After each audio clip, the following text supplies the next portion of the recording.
Welcome to the Tom Barnard Podcast, brought to you by Bradshaw and Bryant, personal injury lawyers at MinnesotaPersonalInjury.com with co-host Catherine Brandt, Alex Bernard Rasmussen, Andy Bernard, and Kristyn Burtt. Kristyn Burtt. Entertainment news brought to you by North American Banking Company. Go to nabanco.com to learn more. Member FDIC, equal housing lender. Well, Kristyn, we got to talk. We got to talk some business. Biz?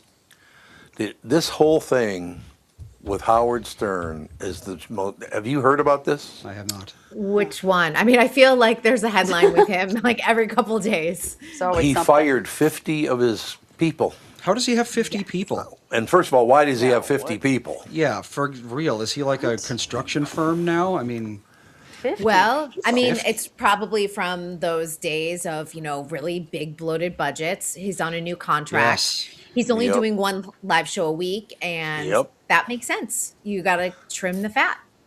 But I wish I had 50 writers. That'd be so much funnier. the thing that really hit, well, it did hit hard. There's no question about that.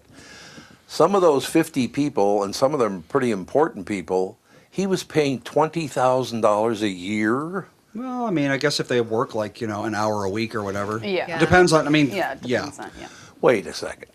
He's making $75 million a year, and you get 20 grand. Well, his show's budget was $75 million, right? He wasn't Right. getting all of No. it. And he was paying like the 75 million. He had complete control over that show, and that budget Yes, he did. Yes. funded the show. So, Yeah. what wound up happening? If you're making $20,000 from Howard Stern, you are likely once a week you're getting paid for your appearance. That's my guess. Okay. Okay. You know what I well, why did this happen? I mean, you might have more inside information than I do because it looks hideous from the outside. He's making, like I said, last I was told, it's about $75 million a year, and he's only going to do 3 hours a week now, 1 day a week. Why is Correct. that? I mean, maybe he's looking to head into retirement. Yeah. Well, and his listenership is way down. So. Yeah. That too. Yeah, Well, and how they're- old is he? He's in his He's 70s. 72. Yeah, he's I 70. just Yeah, yeah. Googled him, so I Yeah. know. So, So, I mean, being yeah, I mean- 72, your listenership is not going to be what it was even 5 years ago, even 10 years ago. So obviously they're going to give him a smaller budget to work from. I think both of those things are probably working with each other instead of against each other. And he's just thinking, he has so many archives. He pulls up his archives and plays them all the time. He's got Right. his Yeah. whole library so that he's in control of, and he can still make money off of that. So that's kind of great passive income.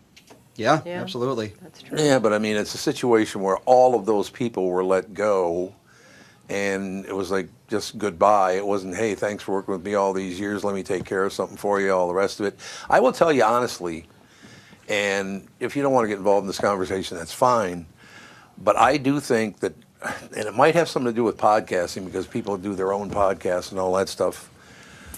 But radio management right now is the worst I've ever seen it. There are people everywhere involved in radio that have no idea what the hell they're doing. What happened? I mean, I just think it's a product of where technology has taken entertainment, Yeah. where Yeah. we're all divided in how we listen. I mean, I have a radio in my car. I don't listen to it very often right now. I'm Right. listening to I'm not even listening to a podcast. I'm listening to an audiobook. So, there's so many things to divide our time now that Yeah. radio stations don't have much of a choice. I mean, there was one station here in California that they decided to go. They got rid of all of their personalities. It is just AI voices if they have a voice, and they're just playing music. That's it. Yeah. Well, I mean, up until probably 2010 at the very earliest, your options in the car were radio or like CDs/cassettes. Right. Though that was what you had, or just silence. And I mean, now you got so many different options, and you can download things on your phone or whatever ahead of time. And I mean, the competition is exponentially higher than it was Yeah. back then. And someone like Howard Stern, who has been saying and complaining about the same things Yeah. for decades upon decades. Right. There's just nothing new about him or No. or fresh at Right. all. I honestly think it's kind of amazing that he's relevant at Yeah. all and a Yeah, he topic of keeps conversation. popping And 2026, given how misogynistic and sexist and kind of gross his conversations were on the air. Absolutely. I mean, if you watched, especially when they pivoted to video and had that show on on the So, E like, channel. Kristyn, you're saying that we shouldn't do the Butterface competition on this show? You just needed some paper bags and some bikinis. I mean, it's just low budget. Or he would have the women get weighed. He'd be like, if you look like you gained some weight, why don't you step on the scale? That's God. so All the creepy and time. weird. Oh, he was That's- never funny. I mean, let's be honest. The I guy don't know was. why anyone would listen to that. Well, he didn't Not win. my in the- thing. Could I talk? Yeah, go ahead. Thank you. And he didn't win in this market. He got his ass handed to him, and because Minneapolis, St. Paul tends to be a pretty bright town too. They don't have a lot of dimwits that live here. I'm not saying that most places do, but he didn't do well. His God, what was the expenditure again? He used to have, I think they said 20 million listeners, and now he has 150,000. Yeah, and I'm actually going to say, like, Minneapolis. I would also say Boston, since I grew up there. They really invest deeply in their local personalities, TV, radio, and Yeah, I think yep. that's why he probably did not succeed in your market. And Boston, Yeah. I mean, I know he had a presence in Boston, but I know that for decades, Boston has been invested in who covers their sports or who's on the radio, who is their DJ in the morning when they went to school. And, I mean, some of that obviously is Yeah. waning, but I love seeing that Minneapolis still supports a lot of the local personalities. They not like they used to. No, nobody does like they used to, but I think No. you guys have stronger support. I can't tell you half the people who are on my LA news and radio. Right. No. Well, I'll Too tell big you a also. market. I'll be very honest with you, and it's nothing personal because I'm not in radio anymore, and I don't intend to be. But radio management now is the worst it's ever been. Most of these people that are managing, companies of radio stations have no idea what the hell they're even talking about. It's really odd how radio just kind of went away. Pretty sad, actually. Yeah, and it's a lot of like tech disrupted it. So tech thinks that they know what to do with Yeah. creatives. You've always had executives telling creatives what to do, which never usually works or blends very well, and isn't necessarily the management per se that you directly work with, but it's like Right. the suits in the offices. They're like, we got this idea. I have an idea. We should do this and shake up the morning show or shake up the afternoon drive Yeah. time. Yep. So do you think he's phasing himself out? Do you think that's what he's doing? Yeah, I think the market is dictating it in some ways Yeah. because he's not going to get the budget that he used to. But I also No. think at 72, he's probably like, I don't need to work that hard. Right. I can make a lot of money off of my archives and then also just show up once a week for some fresh material and people will still tune in. To close out the conversation, the only problem I do have with all of that is if you're only, and there are a lot of good podcasts. Most podcasts are not very good, let's be honest, but there are some that are really good. But as far as local news is concerned, nobody watches television anymore and nobody listens to the radio anymore. So how do you get the local news and how do you know what's going on in the world around you? TikTok. Everyone's getting their news off of TikTok. It's on TikTok. I know it sounds crazy, but that's all of the local TV personalities, and I'm speaking for LA specifically. I don't know about Minneapolis. Someone else can chime in about that. But they are delivering the news broadcast live on TikTok Live. I can pull up my news broadcast and watch it if I want to. If the news reporters want to dive deeper on a topic that is, let's say, happening in Los Angeles, like let's just pretend that we had a wildfire here, they will go and give additional information that they may not have had time for their segment on the evening news and give people or more up-to-date information because that, the newscast was only 30 minutes and now there's more information 2 hours later. So we're seeing a different type of journalism happening, and some of that's good. I mean, but some of it is also sad because of the structure that used to be there and all the jobs and everything else that came with it. Yeah. Right. In Minneapolis, for the last, I don't even know, 10, 15 years, if you did try to watch the local news, every time you watched, there'd be a new reporter. Yeah. They didn't Yep. keep anybody on staff. And we know Frank and Amelia, they anchor the news on Channel 4, right? Yeah, 4. Yep. CCO. And Last time I talked to Frank about this was a while ago. He said he felt very confident that they would be okay just because they're such a fixture. But I mean, they've been firing fixtures. Yes, they have. Surprisingly enough, there's been a lot of people that have been getting canned. So I don't know if anybody's safe anymore. I really don't. Well, and when the budgets start getting cut, or we're seeing a lot of that consolidation of broadcast companies, they're just firing, and they're firing a lot of the expensive people because they're like, great, I can hire someone fresh out of college for $30,000. Yeah, 20,000. There's the number they're talking about now.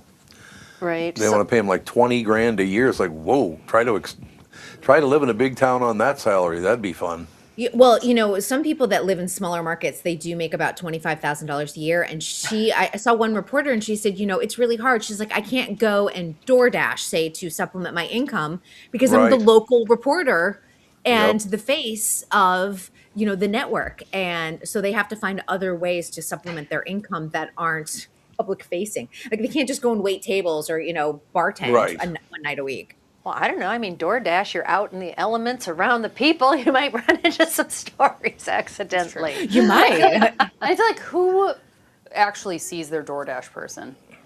I don't. I have it dropped at my door, and I'm like, don't knock on my door. Yeah, like what's the percentage of people that are like, hey, thanks so much? Like everybody's like, just leave it. I don't know. I've tried DoorDash a couple of times, and I remember watching the app, and the person was here and there, and he was supposed to be there in 15 minutes, and it was 2 hours. It's like, I just don't do it anymore. That happens. It's expensive too. It's very expensive. Dumb. But I'll just go get my own food. Well, I want to get into your stuff in a second, but I would say now the only problem that I have with this whole thing, and we can move on and talk about whatever you want to talk about, but it seems to be really easy now to try to influence people to think like you're thinking. It's not all over the, like when you used to listen to 5 or 7 different radio stations. In this market, there were 5 different television stations that they would go through and get different takes on everything.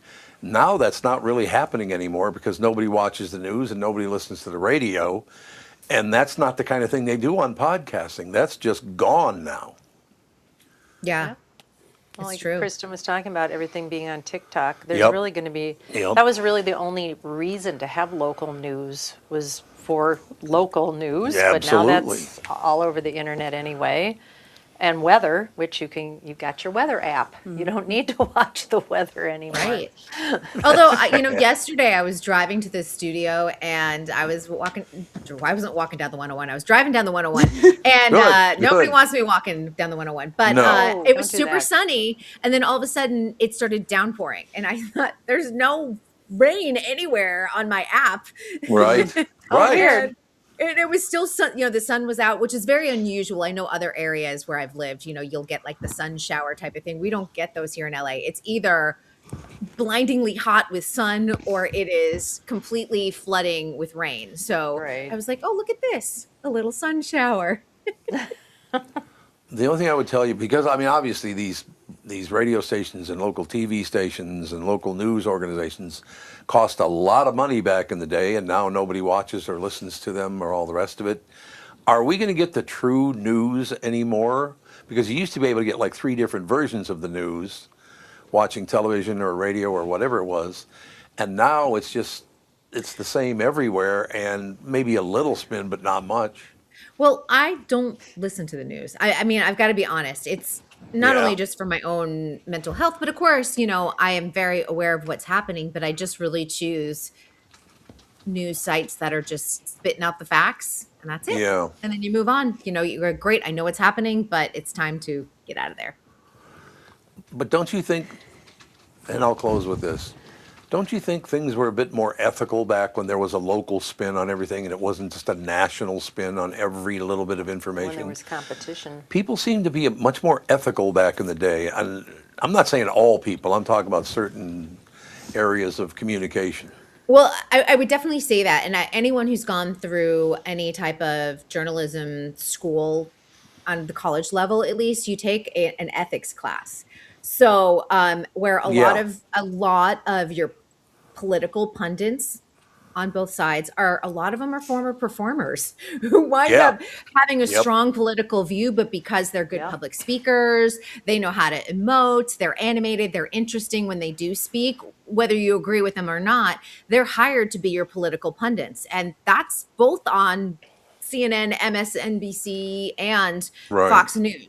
It's kind of unbelievable. I have a lot of friends who work Fox News, and they started out as actors first before Yeah. pivoting. And you have to ask, if you didn't go through that like journalism path, did you take the ethics class? Did you catch up? Some people may have, but Yeah. some people may have just gone straight to the pipeline for doing all of that punditry, which is political theater. Sure. Yeah, I just wish there were checks and balances. I think that's my whole point is there are no checks and balances anymore because nobody cares. Yeah. And it's not fun to oftentimes read or watch TV because of that, because you just know Yeah. that when the second I see 4 boxes of like just talking heads on any type of politically Yeah. angled show, Yeah. oh, I know that someone's going to try and do some type of soundbite so that it goes viral, so that people follow them, and I'm just like, I'm out. That's when I turn off the TV. Okay, now one last question, and we can move on from there. Particularly in the Minneapolis-St. Paul area, things have gotten a lot different than they used to be. There was another, 4 or 5 people were murdered at a daycare this Oh, morning. I saw that. Wow, Yes. that's horrific. Were there 2 adults and 2 children, I think? Is that what it was? It was a domestic violence incident. But it was at a daycare. Correct. Because I think Like, it was an in-home daycare, if I'm In-home daycare. It was, remembering yeah. correctly. Yeah. So the poor children that witnessed that. Yeah. So the man and a woman are both dead, but so are a couple of kids, Just right? one child, their child. Only one Their child? child. He Yeah. killed it was- his God. partner, quote unquote, and their child that they had together, and then himself. Oh, and then he killed himself. Okay. Yeah. I just- Breaking news 55 minutes ago, 3 people found dead at Minnesota home daycare. Deceased believed to be daycare owners and their child. Appears to be a murder-suicide. Allegedly took place in front of other children. All Oh, other children God. are unharmed, thankfully. I will just say, I don't know about you, but I feel like I hear about a murder, suicide, domestic violence incident almost on the daily now. Every day. It's every day now. I don't know if it occurred before, but I feel like lately it's just been a really big hot topic. Well, one of these days we're going to figure out that mental health, eyes, and teeth are all part of the body, and they should be covered by health insurance. Yeah. Wouldn't that be nice? Wouldn't that be a pleasant thing? Yeah. I just yesterday spent 6 hours at a seminar about child abuse Really? Oh. Oh, God. for my job. Was it helpful or just horrifying? Generally horrifying. I mean, helpful for your job, but horrifying to think Yeah. that people actually do this Yeah. to children and animals. I think that's like the Ugh. two things that just drive me bananas. I know. But it is literally, and just Helpless. yesterday, some other thing happened in Minnesota where a bunch of people got killed. I mean, it's like There was a kid that drowned at a beach. yeah, this kid that drowned with, in the beach. with lifeguards and everything. Yeah, Oh. yeah. I yeah. know. Oh, it's like How does that anytime I take happen? my kids near a body of water, Yeah, I you am gotta like, watch them like a no, hawk. and I'm like, what's the number one rule? Being by water. And they're like, I always have to tell you when I'm going in. I'm Yep. like, yes. Yes. My kids are both very proficient swimmers, and I made sure of that. They had been in swimming since they Yeah, could be in swimming, and I was like, it's a good idea. yeah. And so, and anytime I bring a friend of theirs to the pool with us or something, I'm like, you have to follow this rule or we're leaving. If I see you in the pool without you saying I'm going in the pool, we're going. Yeah. I'm like so Right. serious about it. I'm like, you can't just like Well, you need in and to out be. and in and out, and I'm frolicking around because I'm just like, I don't know. You Even need though to there are be. lifeguards here, even though it's not. Well, they're even telling parents now, if your kid's in a pool, they should be wearing like a hot pink or Yeah. like a bright green, like a neon green swimsuit. Yeah. If they're in the ocean, like it's all different colors Yeah, based on the body of because- water, lakes. Yeah, because when they're underwater, if they're wearing like blues, you can't see Yeah. them. Can't see them in a Yes. pool oftentimes. So they're saying, hey, these are the colors that we need you to wear. And it helps the lifeguards too do their job. Sure. Well, and like little boys swimwear, good luck. It's all blue. I know. All of But it. hopefully But with it these, is. as new guidelines start coming out or tips, and as TikTok, it becomes a trend, because I've seen it. I mean, I don't have kids, and it's come across my algorithm a couple of times. Hopefully clothing companies will start seeing the need for it. Yeah, because girls, it's like bright pink, bright purple, all Easy. that kind of stuff, like easy. But yeah, boys, blue, all of it's blue. It's Yeah. just like, well, that's not helpful. Ethan's got one that's red, which is nice. Yeah, there There is, you every go. once in a while, yeah, there's like, I'd That's say 90% of it is blue. And then there's like a red every once in a while, and then green. Orange and- is a fantastic color for yeah, finding people. Orange is And not. neon orange. Do it. Neon orange is the Yeah. greatest. I dressed Yeah. Sage in neon for probably 2-3 years. Yeah. Because he was like a cat. He would be next to you, and then all of a sudden he would be like half a mile away, and you're like, what? I blinked. So I always had him in neon colors for a very idea. long Yeah. time because he was then easy to It's a good spot. plan. Yep. Yep. That is a good plan. But yeah, like I said, I just want to, and I'll close with this. I don't want to go on and on about it, but one of the problems I think we're having developing in front of us here, the one thing about podcasting I do not like is a lot of it is based on anger and hatred. I mean, God, you tune into podcasting and just screaming about some guy doing this or that, or it's, oh my God, everything's horrible. And is that a good thing? No, I don't listen to any of those. Like I know that There we you talked go. about it, like the top 10 podcasts, the ones that are earning all of the money, and a lot of them are politically based, you know, with, Yeah, with the absolutely. slant. But I sit there and I think, who is listening to this? Because I can't Right. even stand it. I like to listen to, like, Amy Poehler right now is kind of she's just funny and people Yeah. like her. Oh, I love Amy and it's Poehler. very like a casual conversation. Things usually devolve into some type of like giggling session, and it's really funny. Like, you genuinely Yeah. are laughing with them, That's which I think nice. is fun. It's nice. Yes, that's very, very nice. That's exactly what I'm hoping. I suppose there's more anger in the world right now anyway, and you know, none of this stuff is really helping. I don't remember. Well, I suppose we have access to everything now, unlike when I was a child, we didn't. Right. But God, there's so many people that are pissed off about everything, and then I wake up this morning and I wake for an hour and a half, something like that, and here's a guy bumping his girlfriend and himself off, and then the kid off, and nice way to start the day. Thank you. Well, I that's it. There's a appreciate it. lot to be sad about. There's a lot to be angry about, but at the same time, we have to also live our lives and Yep. find Exactly. joy Yep.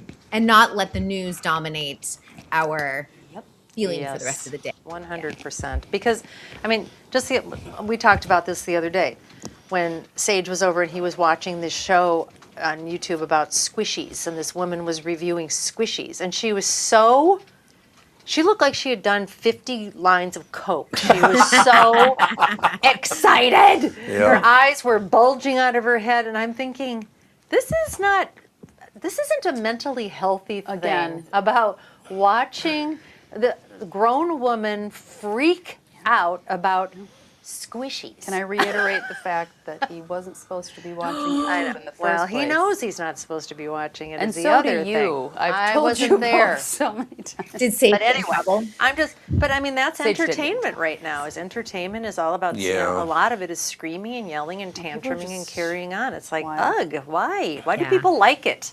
That's why I love an audiobook. Yeah, when people I do stop too. watching that garbage, then things will get better.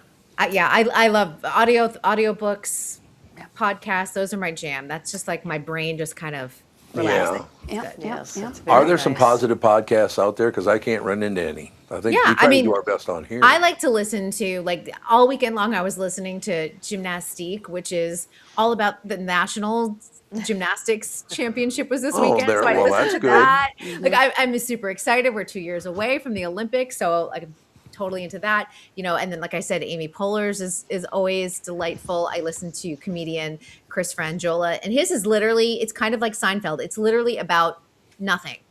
He just kind of maybe talks about a couple hot topics of the day. He sometimes will pull open the Vermont country store catalog, the things that people are buying and the reviews that they give. And you know what? It's hilarious because it's comedy in really very simple everyday things. Is that's still around, the Vermont Country Store Yeah, what? magazine? It Oh my is. God! How is It's that got still the in weirdest print? old And he lady stuff purposely in there. subscribed to the catalog so that he can read about the doilies or whatever else Oh, they're it's selling. so hilarious! I used to watch that and go, "Who is using this stuff from 1910?" But it's very funny, and I find just like that, like whimsy in something stupid like that is Sure. delightful. That's funny. I didn't know that was still a thing. I used to get it in the mail all the time. You couldn't get rid of it. I remember ordering stuff from the Vermont Country Store. I got to read a quick spot here, if you guys don't mind. Have you seen a case where someone decided to represent themselves in court? Did it go well? Of course not, because law is hard. That's why I recommend Bradshaw and Bryant Personal Injury Lawyers to help you navigate the labyrinth that is the justice system. If you've been injured and need legal help, just visit minnesotapersonalinjury.com or call 320-259-5414 to talk to one of the great lawyers at Bradshaw and Bryant. All right, what's going on in the entertainment part of the world, sister? Well, on Monday, since I could not join you guys, I was spending the day at the Universal Studio lot, and it was so much fun. Some people may have seen some of my Facebook and Instagram stories from it, but they gave highlights of what's coming in the next few months. And I could not stop thinking about you, Tom, because I was thinking Rockford Files might be your jam. Rockford Files? Fall. Sure. David Boreanaz, and I don't know if we can pull up a photo. They showed us a clip, and this day was all different journalists, Television Critics Association. So we got access to the actors, and we got to walk around the studio lot, and we got to see some of the shows in production. 3 of them are filming. There's 5 scripted shows coming, 1 unscripted show. 3 of the 5 are shot in LA, which we love. Right. One's in New Jersey, and one's in New York. So. I have The a photo only of one him that's posing with the car. Is that what you mean? Yeah, if you can actually pull, if there is one on the internet of David Boreanaz side by side with James Garner, who was the original. Oh, that's what I was trying to think my of. God. James Garner. Yeah, Side by the side, like original. in person, or like one of those? Not in person. Like Okay. someone may have done a side by side Oh. image. Oh yeah, I think this is probably the one you're thinking of. This one's pretty similar. Leanna's Garner. Just gonna James take a. Garner. How old is he now? He's dead. Oh, Oh, well, he's dead. Well, he's not very irrelevant. old. Yeah. So, I'm like, he's dead. I always liked him. I always liked James Garner. All right, I just have to upload the picture. He died in 2014, by the way. That's how long ago it wow. was. Oh, wow, Yeah. Hannah. I Yeah. didn't know that. You know, while Andy's bringing this up, I cannot believe that Michael Jackson's been dead for over 15 years. Yeah. Yeah, he sure has. My God, All that right. that's Okay. amazing. Here's the side by side. Oh, there you go. Oh, that's the guy. They look from- a lot alike, don't they? They do. They Okay, do. so So- the new guy's name is what? And he was on David Bones. Boreanaz. Bones. Oh, he's was the on Bones guy. Bones. Oh, okay, yeah. Of course, Buffy the Vampire Slayer / Angel. He also did SEAL Team. He's been on TV for like the last 35 years. He took like a Yeah. 2-year break, and he's coming back with Rockford Files. And he looks a lot like James Garner. In fact, there are angles in the scene that they showed to us. I was like, son of a gun. That could be James Garner. If you Really? told me it was James Garner, I would have believed it. The only thing that made it not believable was that or was not, from that era. It was obviously from, the modern era. So Oh, yeah. yeah, but it's pretty wild. And he did get the blessing of James Garner's daughter to do the show, because he said, you know what, I'm not going to move forward with the reboot without her blessing. And he actually said it was his mother who said, you look so much like James Garner. You should Yeah. be playing a role that James Garner did. Oh, that's so funny. Huh. Yeah. Somebody on the chat, it just flipped up, said, is the Firebird going to be a thing? Yeah, it is. Is it? The Firebird is a thing. We talked a lot about it during the panel and everything. And I will say that David, he's executive producing the show as well. And he did show up to a cocktail party that they had afterwards, and just absolutely delightful, very accessible, and very much wants this show to succeed, not only because he's the executive producer, of course, but he really is one of those firm believers of filming in Los Angeles. He's like, actors really don't want to film out of Los Angeles. He's like, they want to be home every single night at 6 p.m. Yeah. with their kids. Yeah. Yeah. So we'll see. That does not premiere though until January. So it's going to be a mid-season replacement, unfortunately. Oh. James Garner would have been 88 this year, by the way. Oh, So- really? Oh, all right. Yeah, he died at 86. Decent run, Yeah. especially for an actor born in the 20s. I wonder how many cigarettes he consumed in his life. Did he smoke on the Rockford Files? Tom, do you remember? I don't remember if he did That's or a good not. question. Well, in Sometimes they 1988, he had quintuple bypass heart surgery Oh, Quintuple. God. and Ooh. was advised to stop smoking because of it. Yeah, there And he you go. eventually he did quit smoking. 17 years later. And it was James Garner who did the Polaroid commercials. Am I correct with Marriott Hartley? I believe so. Do you guys remember that? Yes. Yeah. Yep. Yep. He's the Polaroid guy. Yeah. That's funny. Always good. He was always good. Yeah. And David Boreanaz is like, he's just a really solid TV actor. People like him. He does really good work. And I think that this will be a big entry into, unfortunately, it's not coming till January, but into the 2026, 2027 fall season. They have the other shows that are coming will be, they're doing The Traitors, of course, which will be coming in the fall. That one's filmed in Scotland. That's the unscripted show. But some of the new shows they're doing, this one is kind of fun. And we saw the first 15 minutes of the show, and then they have just given me the screeners. I'm excited to watch it. Is the prequel to Friday the 13th. It's going to be an 8-episode series about Crystal Lake and how Jason got started and becoming a murderer. Linda Cardellini, who is an outstanding actress, plays Jason's mother. Those first 15 minutes, you had me on the edge of my seat. I was like, holy cow, this is amazing. Is it called Thursday the 12th? It's called Crystal Lake. No. And they filmed it Crystal at Lake. the actual camp where the original was filmed back in the early 80s. And I think it's just going to be 8 episodes on Peacock. I think that's also going to be a really big one for them. You know, it seems like TV is getting better and better as we go. Yeah, there's Yep. less of it. So, a couple Yep. years ago, we were like, there's so much we don't know what to watch. Yep. There's less of it, but it feels more concentrated, a little bit easier for the cream to rise to the top, I think. That's what we need. We need the cream rising to the top. There you go. So funny thinking about the Firebird. In my high school, we had a lot of doctors in my high school for some strange, or parents I was like, of the doctors children. went to your high And school. we had a lot of kids that had cars, and a Firebird, a Camaro, and a Duster. Those were the Oh, cool, there you go. groovy Yeah. cars. It was a back Dodge. in the- Was it a Dodge How? Duster? I think it was a Dodge Duster. But everybody was like, oh, all in. It's like, oh, look at that Firebird. Firebird! Yeah, they'd Worked for squeal me. out of the parking lot when we're all waiting, where all of us slum kids were waiting for the bus. All right. I have a clip to play from. Uh-oh. So you know Vinnie Tortorich. Yep. Oh, yeah. Right. Yes. He so he has a podcast whose name escapes me. I should probably figure that out because I'm talking about it. Oh yeah, he's had a podcast a long time. Yeah. Let's see. Fitness Confidential. And on Fitness Confidential, episode 2838, The Job of Insulin, he had Anna Vocino on. Oh, And here is a conversation that they had on their show. Because my buddy Mike Rowe only puts out one show a week, so that takes care of 2 hours of the drive. And then what do? Then what do? You're stuck. You can find Anna on another podcast, which I did the other day. I saw what you did my buddy's podcast. They had you on. Tom Barnard. Yeah. yay! We're both regular. Are you a regular you now? wrote to him and you were like, dummies, did you know she's Mrs. Potato Head? And they're like, we don't believe you. Yeah, I saw that. It's like, but yeah, was that your first time on Tom Barnard? It was the second time. Yeah. They're very nice. Yeah, I love him. His wife is beautiful. Oh, God. Yeah. I was really honestly the most interested in that little dog who sleeps on the sofa. Dude, you got mentioned. I was just staring like the whole time. I wasn't listening to anything anybody said. Are you that way? I know you are.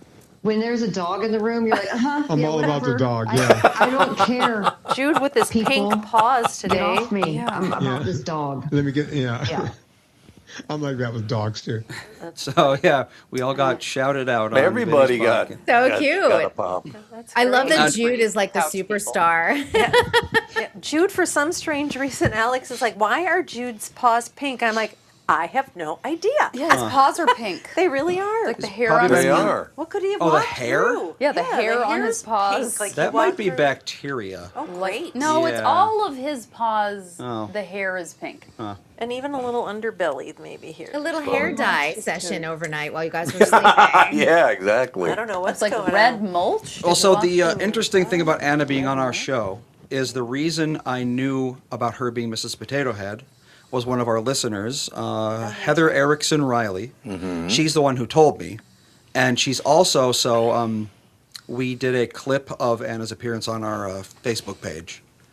And then Heather also posted a comment on that talking about what we just listened to. She was like, oh, I would listen to Vinny's podcast and I heard them talking about this. And so there you go. Heather, I'm finally giving you credit. You're the one who is the reason Anna was on the show and also the reason we knew about that. So She does a bunch, Anna does a bunch of cookbooks. yeah, she's the Yes. Eat Happy Kitchen. That's like her thing. People with food, is it food allergies or gluten? What's food her- allergies. It's like a food sensitivity thing, yeah. Yeah, she works very hard on that. I know that. I got the watch message. I'm supposed to say, Alex and Kristen, you're beautiful too. Oh, thank you. I'm supposed to point that Of out. course you are. I did shower today. I know. She showered today. Mine's a hair wash day. I washed my hair today. I didn't put on makeup, but I had hair wash and makeup because I had a production meeting at 9. So Oh, yeah. Oh, look at that. KB1, hubba hubba. Well, Thanks. Thank you. Thank you, well, Margaret. that's smart. She's my girlfriend. Margaret. You know what? That's what this is all. See, instead of going on and bitching about politics and this and that and the other thing, I'd rather hear this kind of stuff. I love this kind of stuff. It's very positive and not fake positive. You know what? I said we all would Yeah. Well, with what? like to hear, Stay positive? yeah, Yeah. positivity. I'm and always not- positive on this show. I'm never negative. Yeah, Not even once. for sure. never, ever, It's ever. great. You Jude's guys never apparently negative didn't on this listen to show. the KQ Morning Show much compared to this show. It's not even close. Yeah, we know. Yeah. What do you mean? Yeah, you know, I do nothing but compliment people, and then I'm getting ripped. You hear that? We've been around all this time. Yeah. we have. Unbelievable. Well, you've been here. You're not We've been ignorant to the fact that you. We've You been here the can't whole even be time. nice to anybody anymore, or you pay the price. Well, Jude wasn't on the KQ morning show, so it wasn't as good. Yeah, there you go. Wasn't as good. Oh, Judy. It's true. Very, very true. All right, any closing words, young lady? No, I've got more to talk about with NBC, so maybe we can save it for Friday because there's a couple more shows that I think people will like. Oh, I'd love to. Sounds like I'd love sitcoms to. are making a comeback, but I feel like that's a bigger conversation. Ooh. Nice. I think it's very smart of them to bring back old shows like the Rockford Files because that was really, really good television. It's on forever. Good television. You've got the right star. Like, I don't think you can throw anyone into the James Garner's role. So you Yeah. have to wait for the right person. David Boreanaz is the right person. So I think that the timing and the fact that he was available to do television, that it's Yeah. great. Yep. No, it makes sense. All right, so Friday we'll talk about that. Yes, I will be here. We look forward. Thank you. I know it's been a crazy 3 weeks, but I had a colleague Yeah. out, so I was doubling up on my work. So it's been a little nuts. Hey, you gotta do what you gotta do. I know that. Yes, but I'll be here. All right, thank you. Bye, guys. Bye bye. Bye. I love having Kristyn Burtt on the show. She's very a bright positive. light. Very, Indeed. she is a bright light. She's just very positive and very nice. Keeps her eye on the prize and the whole deal. Yep. This segment brought to you by Michael Bryant of Bradshaw and Bryant Personal Injury Lawyers. Visit MinnesotaPersonalInjury.com to learn more. Yeah, that's all I need now is everybody telling my wife how beautiful she is, because now I got to put up with that for the rest of the Tough week, thing and it's I have only to put up Wednesday. Yeah. A tough thing that I have to put up Daily with. struggle. Exactly. I'm told how fetching you are. Yeah, Andy, just let me know when John's ready to go. There he is. Oh, there he is right there. He is ready. He just popped up, as a matter of fact. John David is a longtime public relations and crisis communications consultant, author of a nonfiction business book, and a corporate ghostwriter. His debut novel, The Bystander. See, I kind of give it an extra plug there. The Bystander. And it's available everywhere, I'm assuming. Yes, I'm Indeed. glad to hear that. for sure. It won the 2025 Page Turner Award for Mystery Novel. Big shot. You... John, how have you been? How's everything? Everything is great. Everything is great. How are you guys doing? Things are going really well, actually. We just had a nice piece of audio that was sent to us, and it was very, very pleasant. I mean, it's a family podcast, so it's nice to hear good things. You know? Absolutely. Absolutely. No doubt about it. God, I just love the whole deal. I'm just reading your descriptor, and it's talking about David is available to discuss storytelling and creative process, novel writing journey. Yeah, tell us about your novel. I love hearing novel writing journeys because I used to do a morning radio show in Minneapolis, and I had a guy on one time, and I asked him about his book, and I said, well, it's a really good book. How long does it take you to write a book? And he said, well, that one's different. And I said, what do you mean? He said, that took me 5 years to write. I'm like, what? Oh, so you know all about that, huh? It's a long time. That's a long time. I think. I mean, I think people start and stop, and I think that everyone has their own kind of their own story. My first novel, it took me about my first draft took me about 5 months, and it's this is my side hustle, so it's not my full-time job. But it took me about 5 months to get it to a point where I thought, I could show it to somebody else, and that's sort of turned out. I've now written, three or I guess 4 manuscripts, and that's about how long it takes me, about 5 or 6 months. That's pretty good, though. I mean, 5-6 months, but that's moving along at a pretty good pace. Yeah, no, it's it's one of those things that's interesting for me. I kind of get started and I move at a decent clip. And then it's kind of as I get closer to the end, I really start to move. I kind of like, the horse sees the barn, it's time to go. I kind of hustle back, I start cooking at the end. I write a lot faster when I kind of I'm set in, I know where I'm going at the end.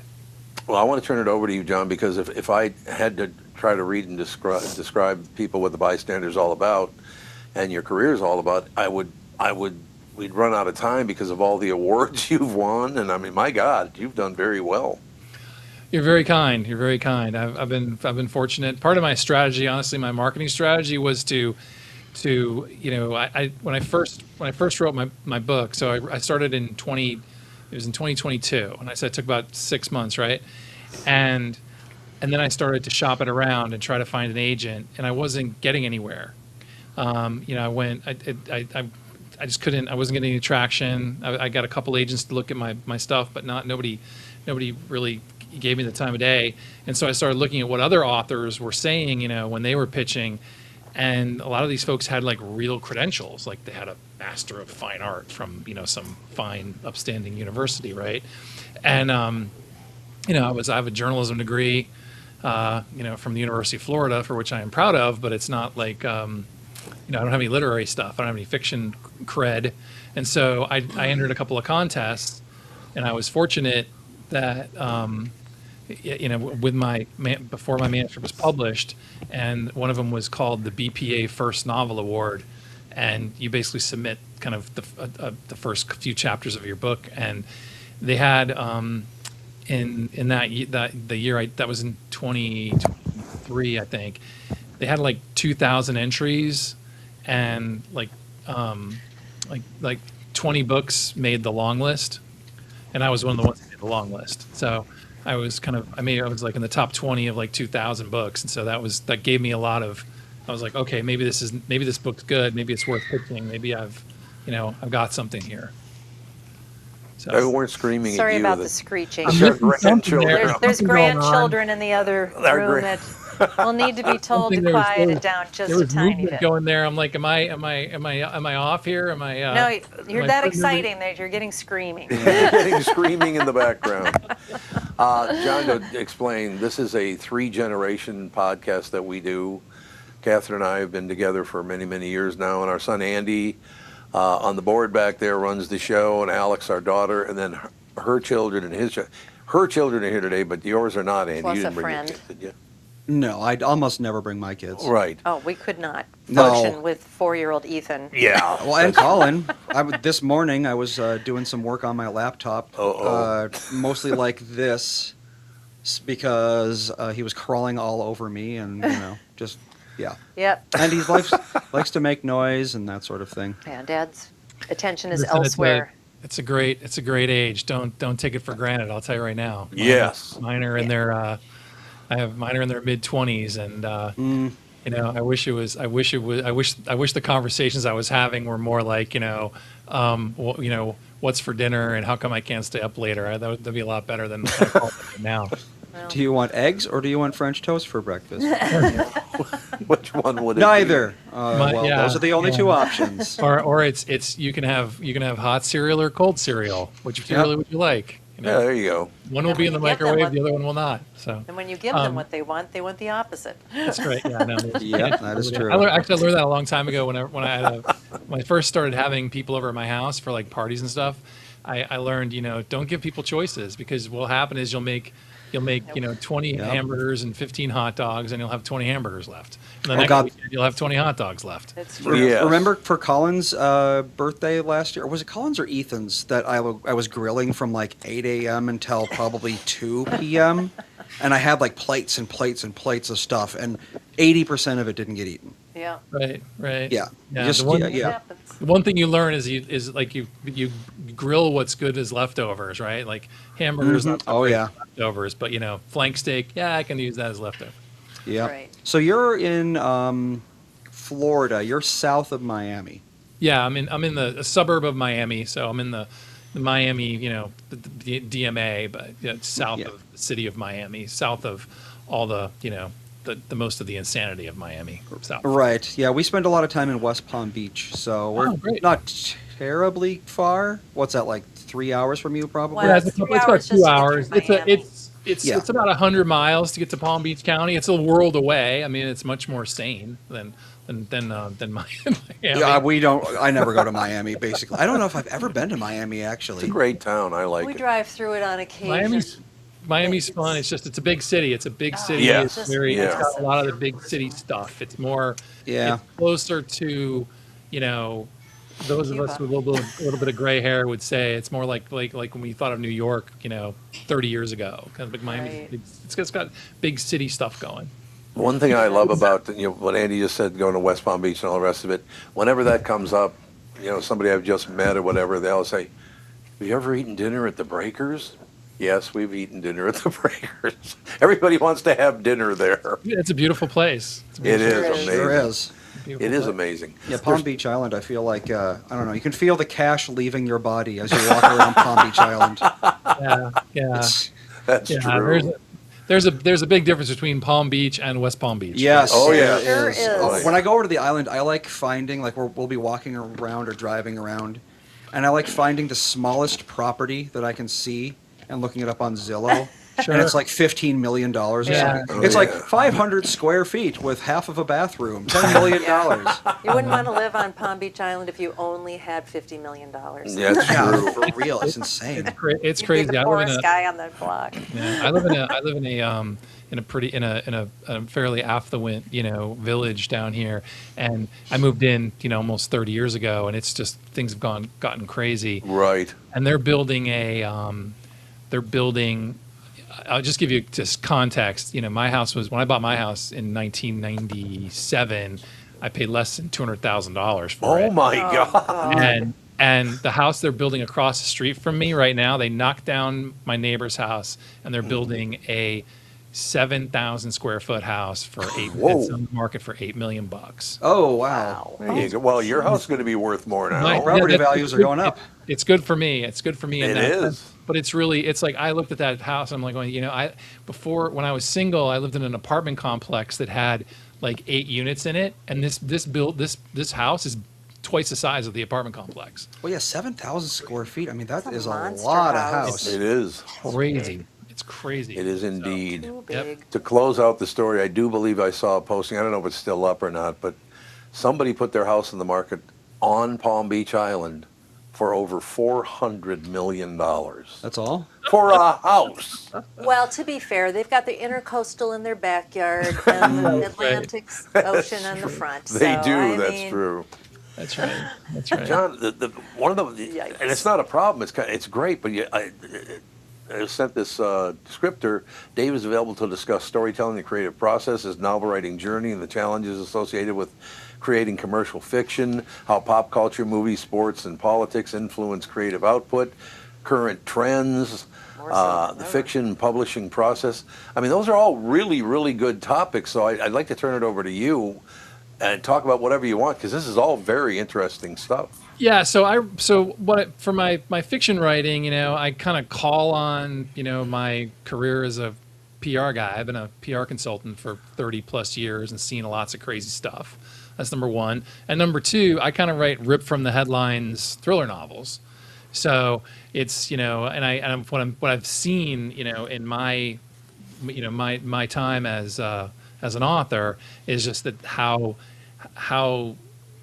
pop culture and media culture and that impacts storytelling, and because I know it impacts me, it impacts mine. So I've always find that to be an interesting topic.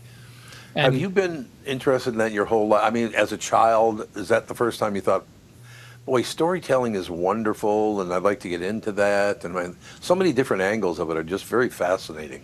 So I was in journalism school when I was in college, and I've been a writer my whole life, but I never wrote any fiction. And I used to be, when I was single and young, before I got married, I used to read a lot of mystery novels and thriller novels. And then, I wasn't really like a book a week guy. I was a couple books a month guy. But, then you get married and your life changes, right? You have kids, and, I always say, my golf game went away, and my novel reading went away, and so then my kids went to college, and I kind of rediscovered novels and thrillers and stuff like that. And then one day there was kind of an incident that happened. There was an incident that happened in Indiana that I found really interesting. And there was a guy went into a mall in Indiana with an assault rifle and started shooting, and he killed 3 people.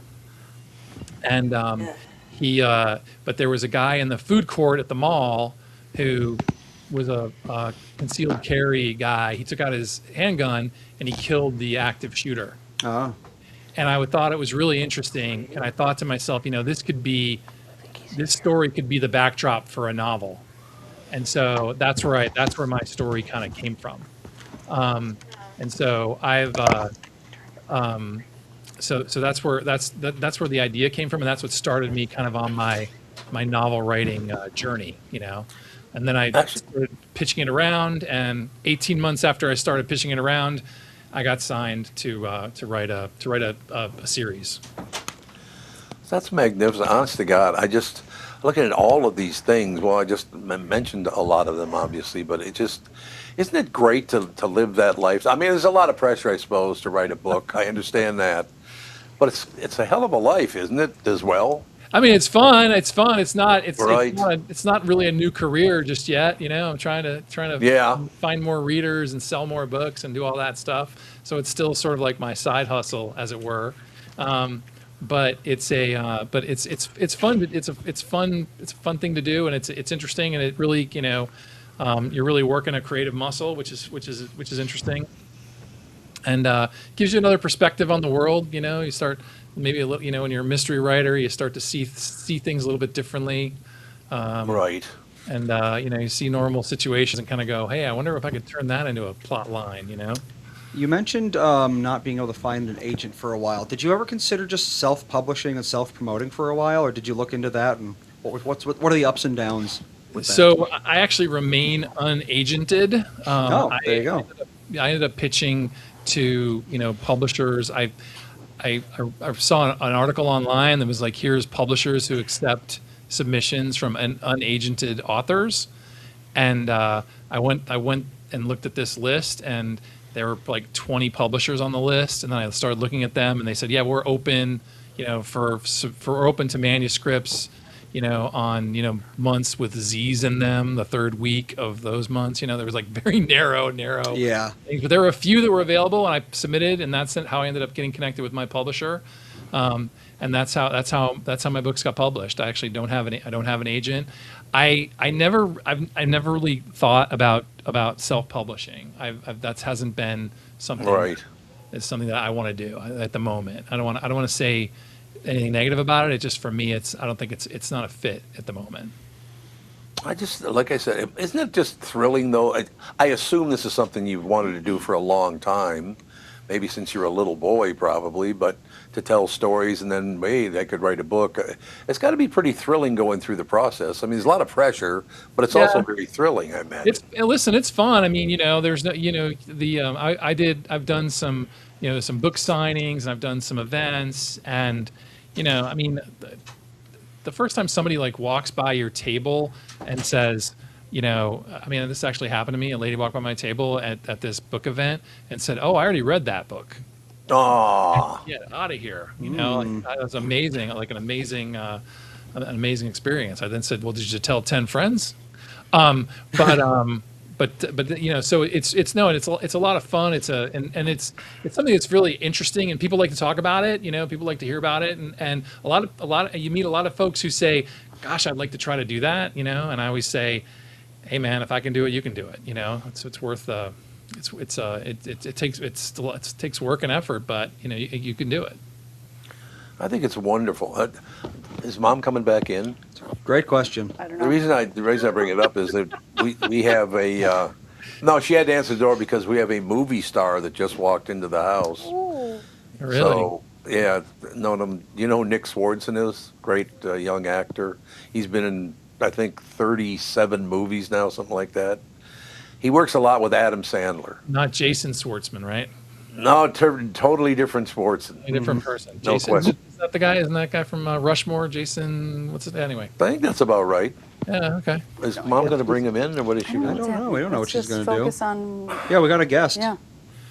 Well, Oh yeah, you're thinking. Yeah, of I Jason mean, Schwar- I'm oh, here yeah, right seen, now. I've seen Jason I'm Schwartzman. I here know right who now. you're talking about. Yeah, Schwartzman? yeah, he's been in stuff. I don't know if I've actually seen any of it personally though, but I know who you're thinking of. He's John. Rushmore is a very kind of silly, darkish comedy. Was one of his first movies. Jason Schwartzman, really funny. Bill Murray's in it. Oh, he's in a lot of, like quirky stuff. Yeah, he's in tons. Yeah, so Yes. I don't want to Yeah, take yeah. it away from your real guest. we don't have a real guest. He's a fan. I'm a real guest, real movie. I was gonna say, real you're movie real. star. So I'm just paying attention. I'm just following your cue here. Not at all. We've known him for, how many years have we known Nick now? Like 20, 25 At least years? 20, I'd say. Yeah. At least 20 years, and he's, like I said, he does very, very well. Yeah, we'll have to have him come in. You guys should meet one another, because, I actually don't think you can refer to him as a young actor anymore. oh, that's nice. Well, I mean, how I'm old is he serious. at this point? Yeah, I I think think he's he's in coming his up on mid-40s. 50. He 50 in October. Yeah. 50 in Yeah. October, I don't think so you he's can say almost he's 50 a nice years young old. actor. Well, I'm going to be 40 in October, and I remember being quite young when I first met him. So Yeah. Yes. that tracks. Well, why don't I got to take a quick break. You can stick with us for another segment, I hope. Sure. Okay, I just got to take a break, and if one of you guys want to go out, if Alex, Mom will bring him in if she's She'll going to handle bring you him wouldn't in. want to do what I asked you to do. Why I would you? wouldn't. No. North American Banking Company is locally owned and operated by people that live and work in the Twin Cities. That means faster loan decisions for your businesses that are looking to grow. Go to nabanco.com/Tom to learn more. Member FDIC, equal housing lender. Being bitten by a dog, being in a car accident, wrongful death suits. These are just some of the unfortunate things you may experience that require legal assistance. Let Bradshaw and Bryant personal injury lawyers help make the unpleasant a little more pleasant by representing you. Just visit minnesotapersonalinjury.com or call 320-259-5414 to reach out and start putting the past behind you. You know what we There. do? We have a lot of authors on, and we always talk about the creative process and, like, your life, how you got to this point and that sort of thing. We rarely ask what the book is about, I've noticed. Well, I just read So about it my at the book- beginning my of the book- interview. Yeah. So my book. So I'm writing a series. My main character is a television reporter, and in the first book, he's in he's it's like a Friday night. He's at a outdoor retail complex the night before a big football game, and a similar thing as what I was describing to you before happens. There's an active shooter incident, and the active shooter is killed by an armed bystander. That happens in the first chapter of the book.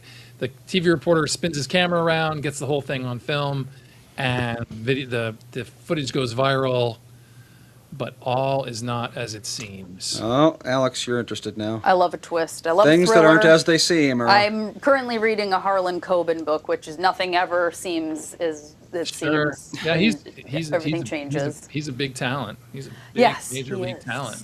Yeah, and I also read I stuff. just read a Lucy Foley book, who she's taking over Agatha Christie's Oh, Miss yeah. Marple series. Okay. So That's yeah, fun. I love thrillers. Yeah. So yeah, that's my genre. It depends.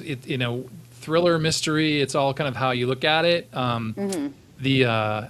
was when I was first marketing my book, I was very consciously trying to say it was like a mystery with thriller elements, but then most people call it a thriller. So I've kind of fallen into that. And then my second book is kind of is another iteration, same characters, basically, but it's a television reporter and another mystery. So the first book is called The Bystander. The second book is called The Pawn, and the third book is slated to come out next spring. I'm gonna look you up on Goodreads. Did you grow up? I'm there. My numbers are good on Goodreads. Oh, Great. there There you go. I'll add you to my TBR pile. Please. She goes, please. Sure. No. Did you have a favorite author when you were young? I was when I really discovered, when I started reading, aside from like, what I had to read for like high school lit classes and stuff, I really started reading novels when I was in my kind of early 20s, and I was struck very hard by John Grisham. Oh, okay. And I remember when the book The Firm came out. I don't know if you remember that, but it was like a phenomenon, And I remember that I was a friend of mine who I would trade book titles with, and I was on the phone with her, and she worked for in banking, and she said, "Have you read this book called The Firm?" I go, "No, tell me about it." She goes, "Well, I'm at this banking conference, and no one's in the workshops or any of the sessions because everyone's in their room reading The Firm." And it was like this whole crazy thing. And I went to my local bookshop that night. I walked up to the counter. I went to the proprietor. I said, "Hey, I'm looking for this book called The Firm. Have you heard about it?" And he started to laugh. And he pointed over my shoulder, and there was on a table there was 100 copies of The Firm, and that's when I first kind of discovered John Grisham, and I've read many of his books since then, and that was a big inspiration for me as trying to tell a story that really moves along, which is my big thing. Book sales are still doing very, very well, aren't they? Across the board, people do love to buy a book. Book sale. I think book sales as a whole are up incrementally this year. Right. It's really interesting. I don't know if you got who your local bookseller is, but I went to visit my daughter. She's in South Carolina. And we went to a Books A Million, and I haven't been to many Books A Million. We have shops. one of those. So it's a Books A Million shop, and there's actually in the Books A Million, there was a whole section called Book Talk, and they were all books that were TikTok books. Yeah, that's a thing. And so it's a huge thing, and if you look at the some of the reporting about Barnes and Noble has actually in the past couple of years been adding brick and mortar stores. And they credit social media and TikTok for a rise in interest in books.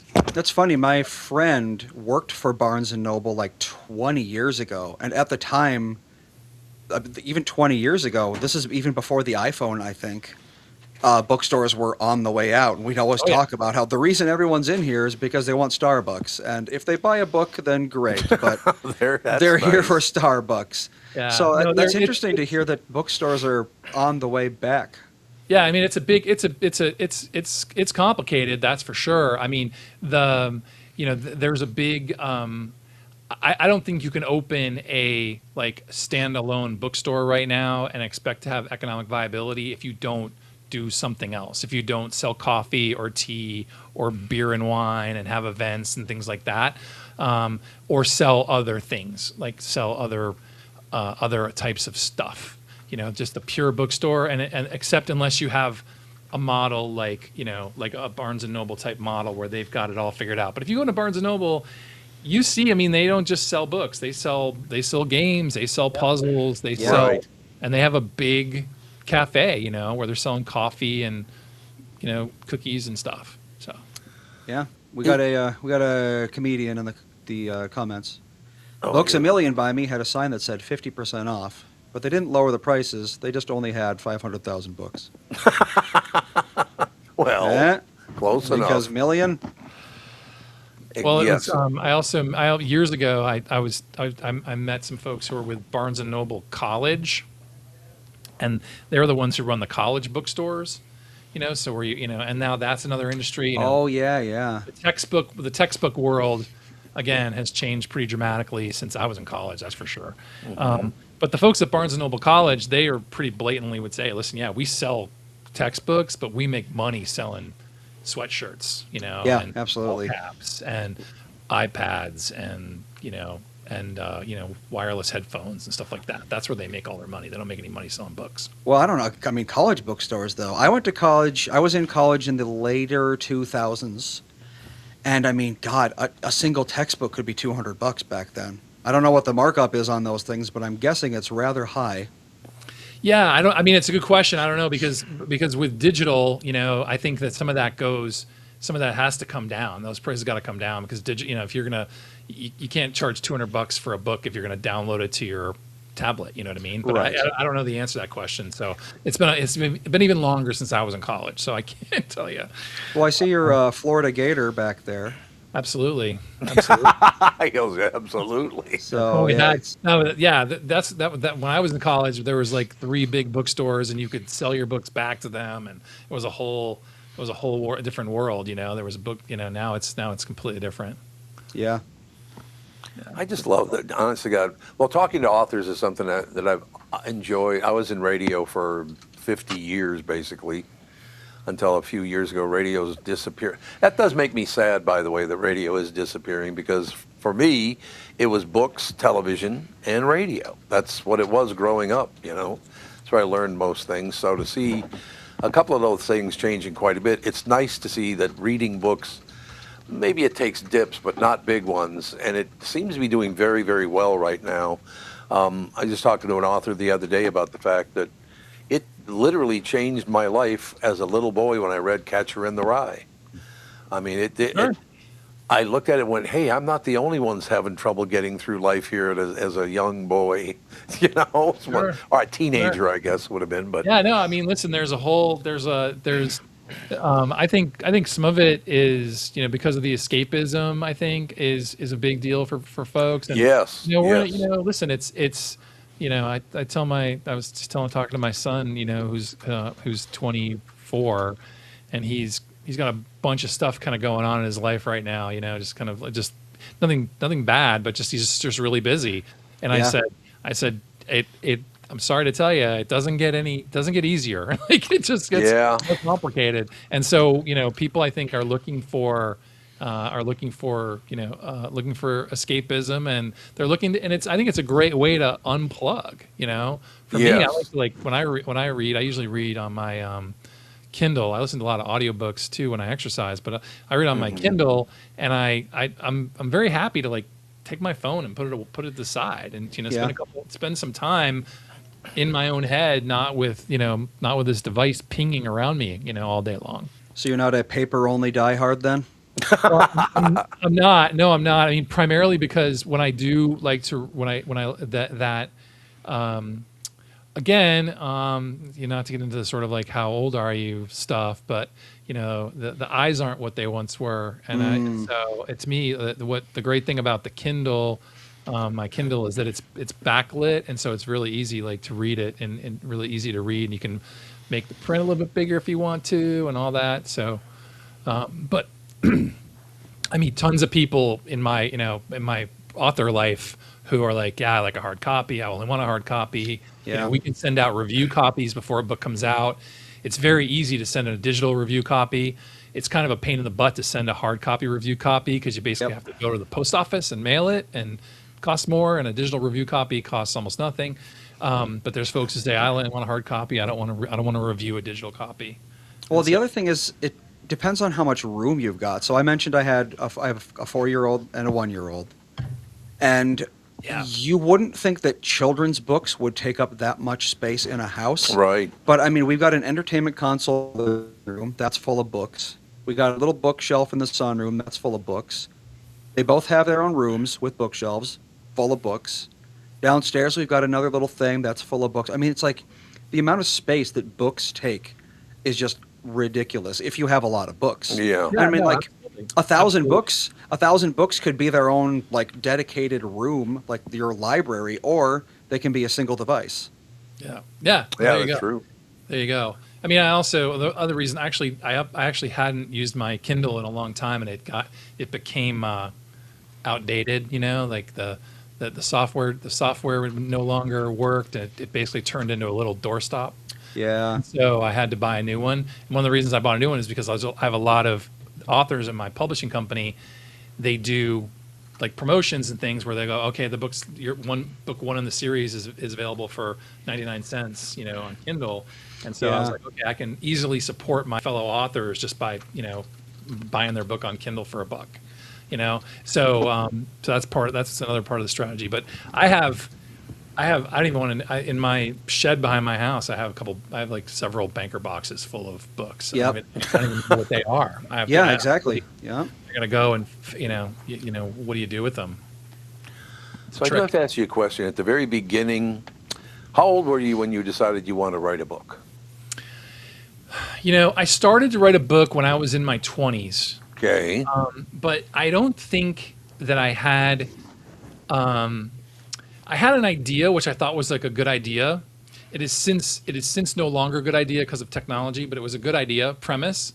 But I don't think I had the talent to write it at the time. Okay. And so then now, because I work in PR and I've been in PR and for, I write every day for business, and I've been in PR for 30 years.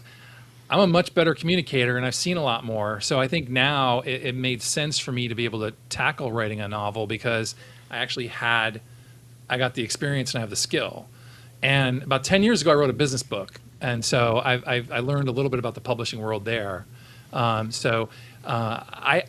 often thought about, had ideas for novels, but it didn't really crystallize to me until pretty recently. The average age. Now I have a million ideas. That's good. The average age of a That's a good- first-time best-selling author is 52. Really? That's And yeah, interesting.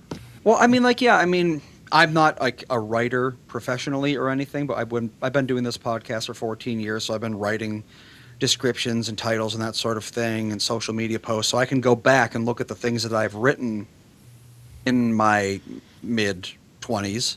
Sure. And yeah, I mean, just 10, 15 years of difference between now and then. The way that I used to write was just so amateurish, and I think most people in their mid-20s aren't good writers. I mean, I think they can be competent enough, but I think writing is one of those things that as you get older, you can hone it forever, basically. Oh, I think I think my writing improves all the time. I think it's improving, constantly That's improving. great.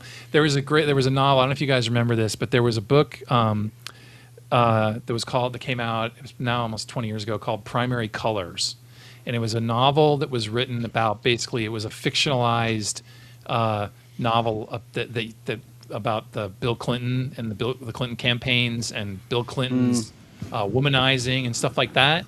And it was clearly written by somebody who had basically been on the campaign trail. Yeah. With Clintons, and it was published by Anonymous, right?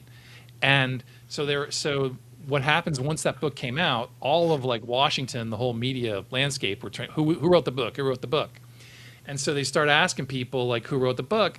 And I remember there was an interview with this woman who I believe her name was Dee Dee Myers, and she was like one of Clinton's early press secretaries.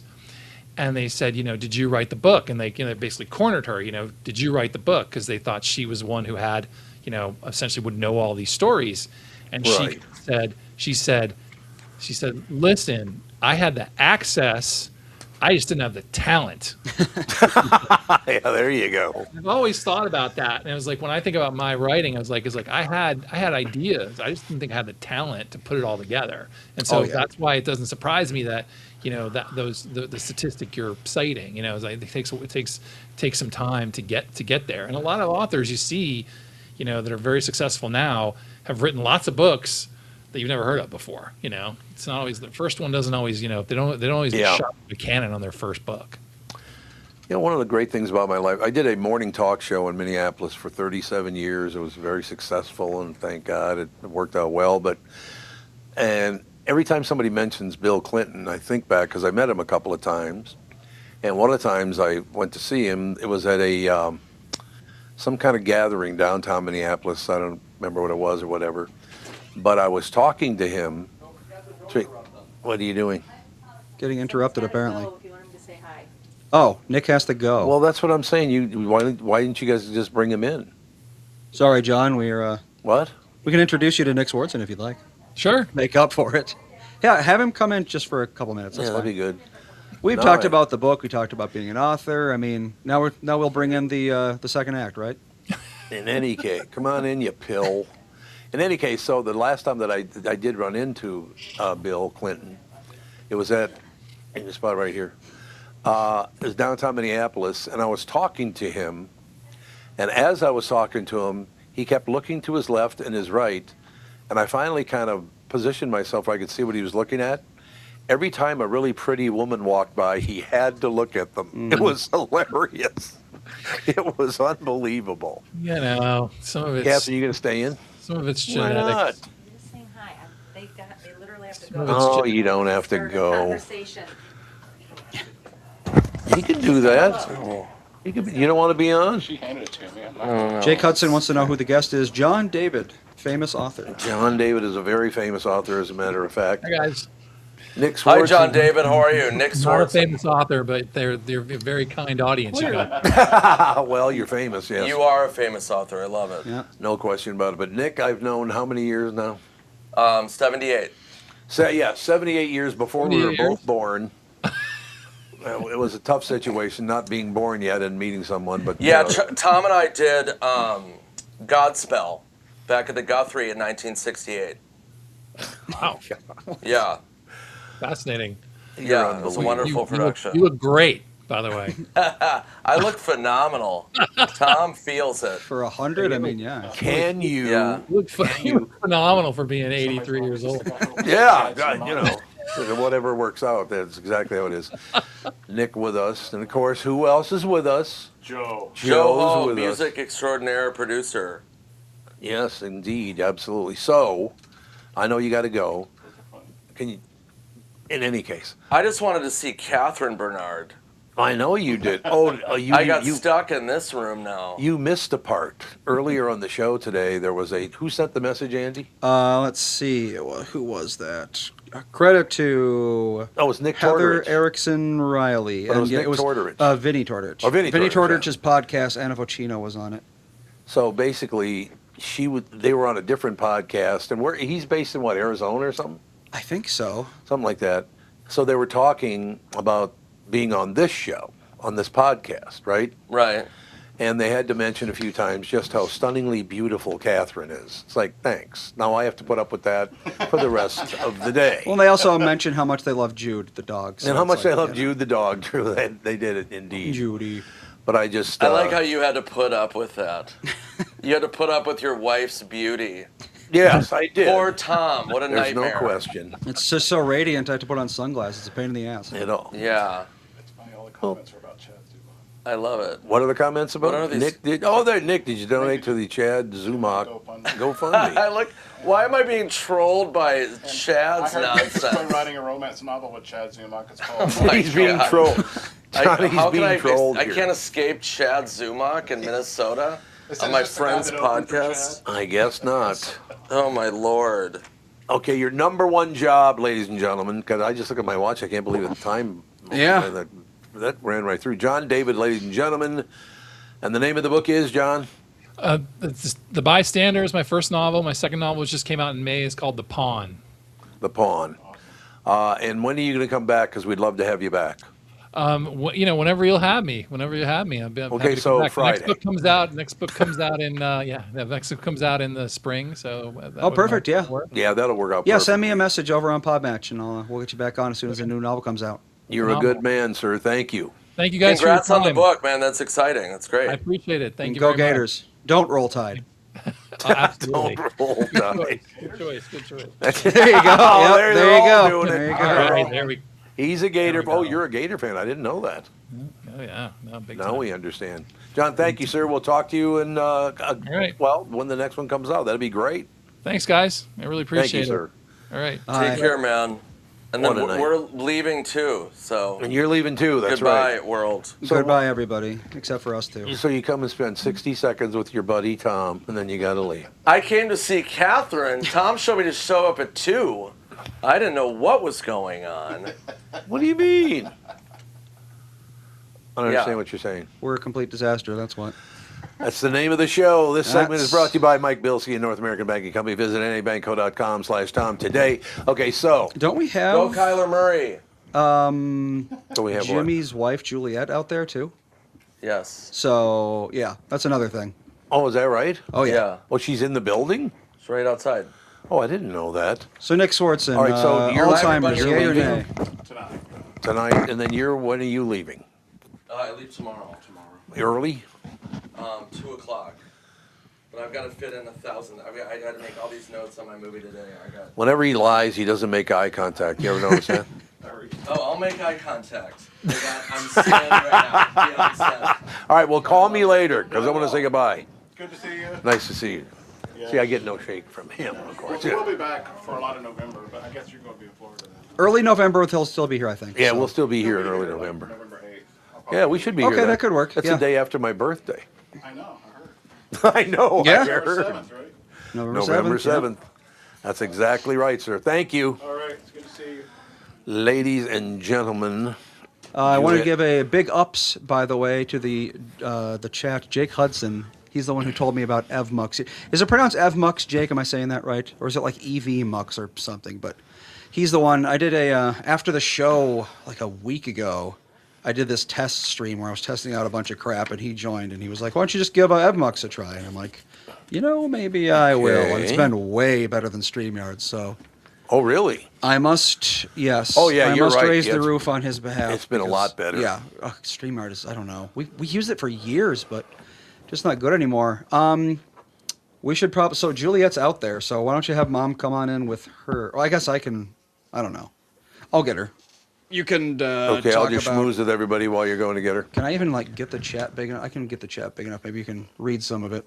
Oh, yeah, that's a good idea. There you go. Thank you very much, because I don't have my glasses on, but on that. It scrolled up there. I was about to read that. Chad Zumach is the author of World War Z Part 2 and How to Borrow Credit Cards for Tito's.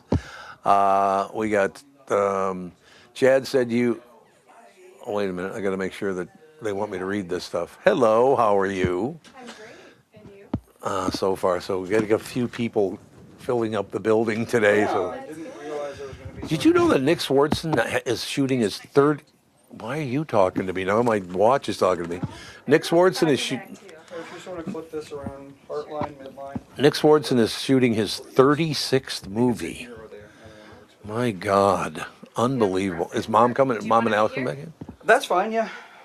I don't know if Mom's coming back in. I hope so. Well, because I know Nick's got to go. Joe's got to catch a flight tonight. I know that.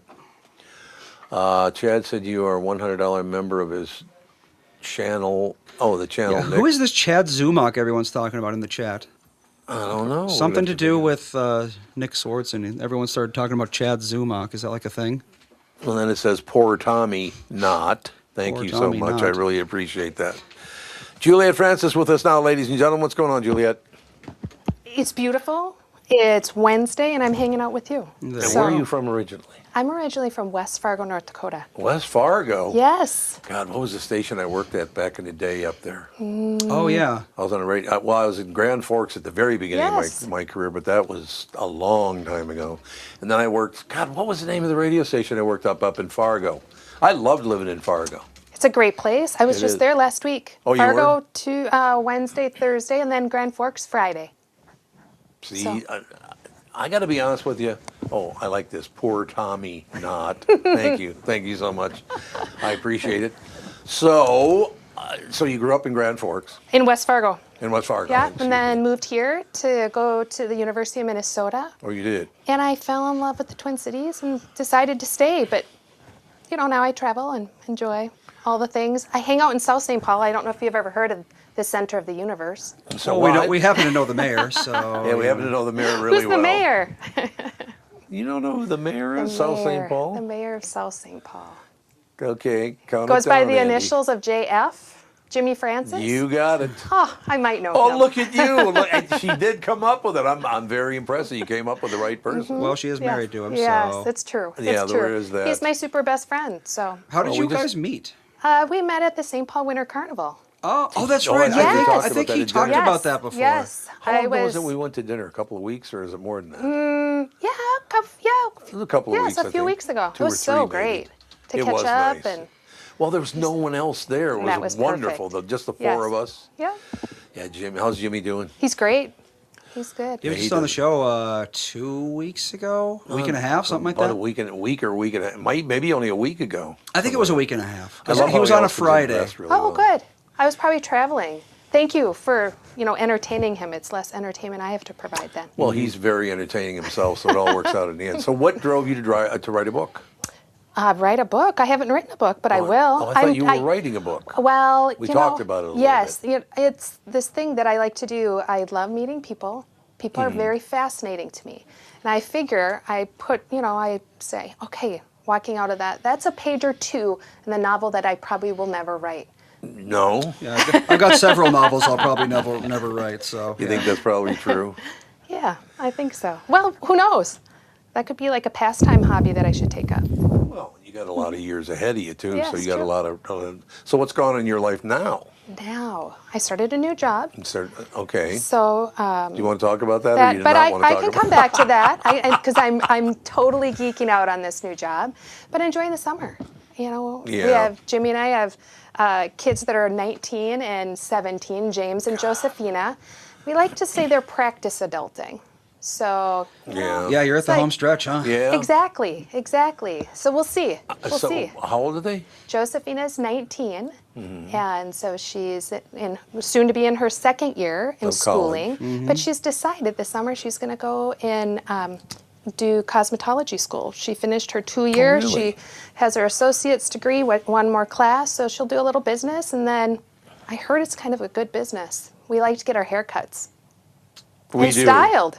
That's so I'm very like, true. genius. She likes people too. I got to get this out of my head. I keep picturing us at dinner, and Yes. it's just the 4 of us at dinner. It was great. It was wonderful to not have all that noise and all Mm-hmm. that whole deal. But I don't know if I want Jimmy. Should I talk about how much I love Jimmy? Oh, well, we might have to fight over this then. Yeah, you might have. That's true. You might have. He has always been such a what?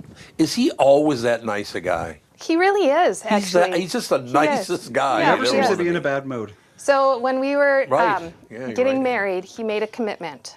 He promised that it would be a lifetime of adventure. So in that yeah. lifetime of adventure, he's been pretty darn good to me. So I don't know how many years I've known. It's been many, many years I've known him, but I've never seen him not wearing a suit. Yeah, that's true. Never. I'm happened. assuming he sometimes takes his suit off. Yeah, you would think. he does go without a suit. He has a whole plethora of blue suits. Yeah. So Oh, yeah. And then he has his summer suit. Have you seen him in his summer suit? It's a summer blue shirt with Oh blue yeah, shorts. yeah, okay, yeah. And no. truth be told, he's colorblind. So I didn't know Is he that. actually? yes, he Oh, is. interesting. And I didn't know that. several of the boys in the Francis family, he's number 10 of 11. There's 8 boys. 10 of 11? Yes. Wow. So he's Catholic. Yeah, well, coincidentally, yes, yes. I was going to give As a you Catholic myself. two chances, and the first didn't count on that. But at least being in colorblind, he has shades of blue. It matches. Yeah. And Well, because Jos- colorblind is red-green, right? yes. So well, the blue it- is unaffected. correct. And so if he There you sees the stoplight, red, yellow, green, Right. it's shades of gray. Yeah. Oh, God. And so so he's- he's like actually Yes. completely Yes. colorblind? He has No different, way. like yellows and things like that. He can differentiate. Wow. But most things show up shades of gray. Wow, that's a super rare kind of colorblindness, Right. too. Yes, so- Because I remember going to school in 6th grade And doing with the a- plotting. with a kid who was colorblind. Oh, yes. And we were like, oh, so you see everything is gray, ha ha ha. And he was like, no, I can, because he sees, I think it's you see green as red. That's the most common kind of Yeah, maybe. colorblindness. Yeah. Oh, really? probably, You see yes. green as red? Yeah, that's the most that's the Oh, most that's common kind of weird. colorblindness. But there's obviously different kinds. But Mm-hmm. so yeah, it sounds like he's only got one kind of cone cell. Then it sounds like Probably. That's interesting. You know more. Well, see- I've got horrible vision. My color vision's great, but my actual vision, I take these things off, I'm useless. So Well- I'm very keen into the whole eye thing. See, I call my eye goggles. Eye goggles. That's what you got. Yep, my eye goggles. I keep going back to that dinner we had. That was fun. It was good. It It was was- the food super was really casual. good. It was The very food was casual. fantastic. Outstanding customer service. You know, one thing I got to tell you, I've never brought this up to him, but I can bring it up on the show because he'll probably watch the show or listen to the show later. No matter where my career was, where people were all angry with me or they were all happy or whatever, Jimmy was always right there, shoulder to shoulder with me. If I had any problems and people were mad at me about anything, never affected Jimmy and our friendship at all, which is really unusual. Yeah.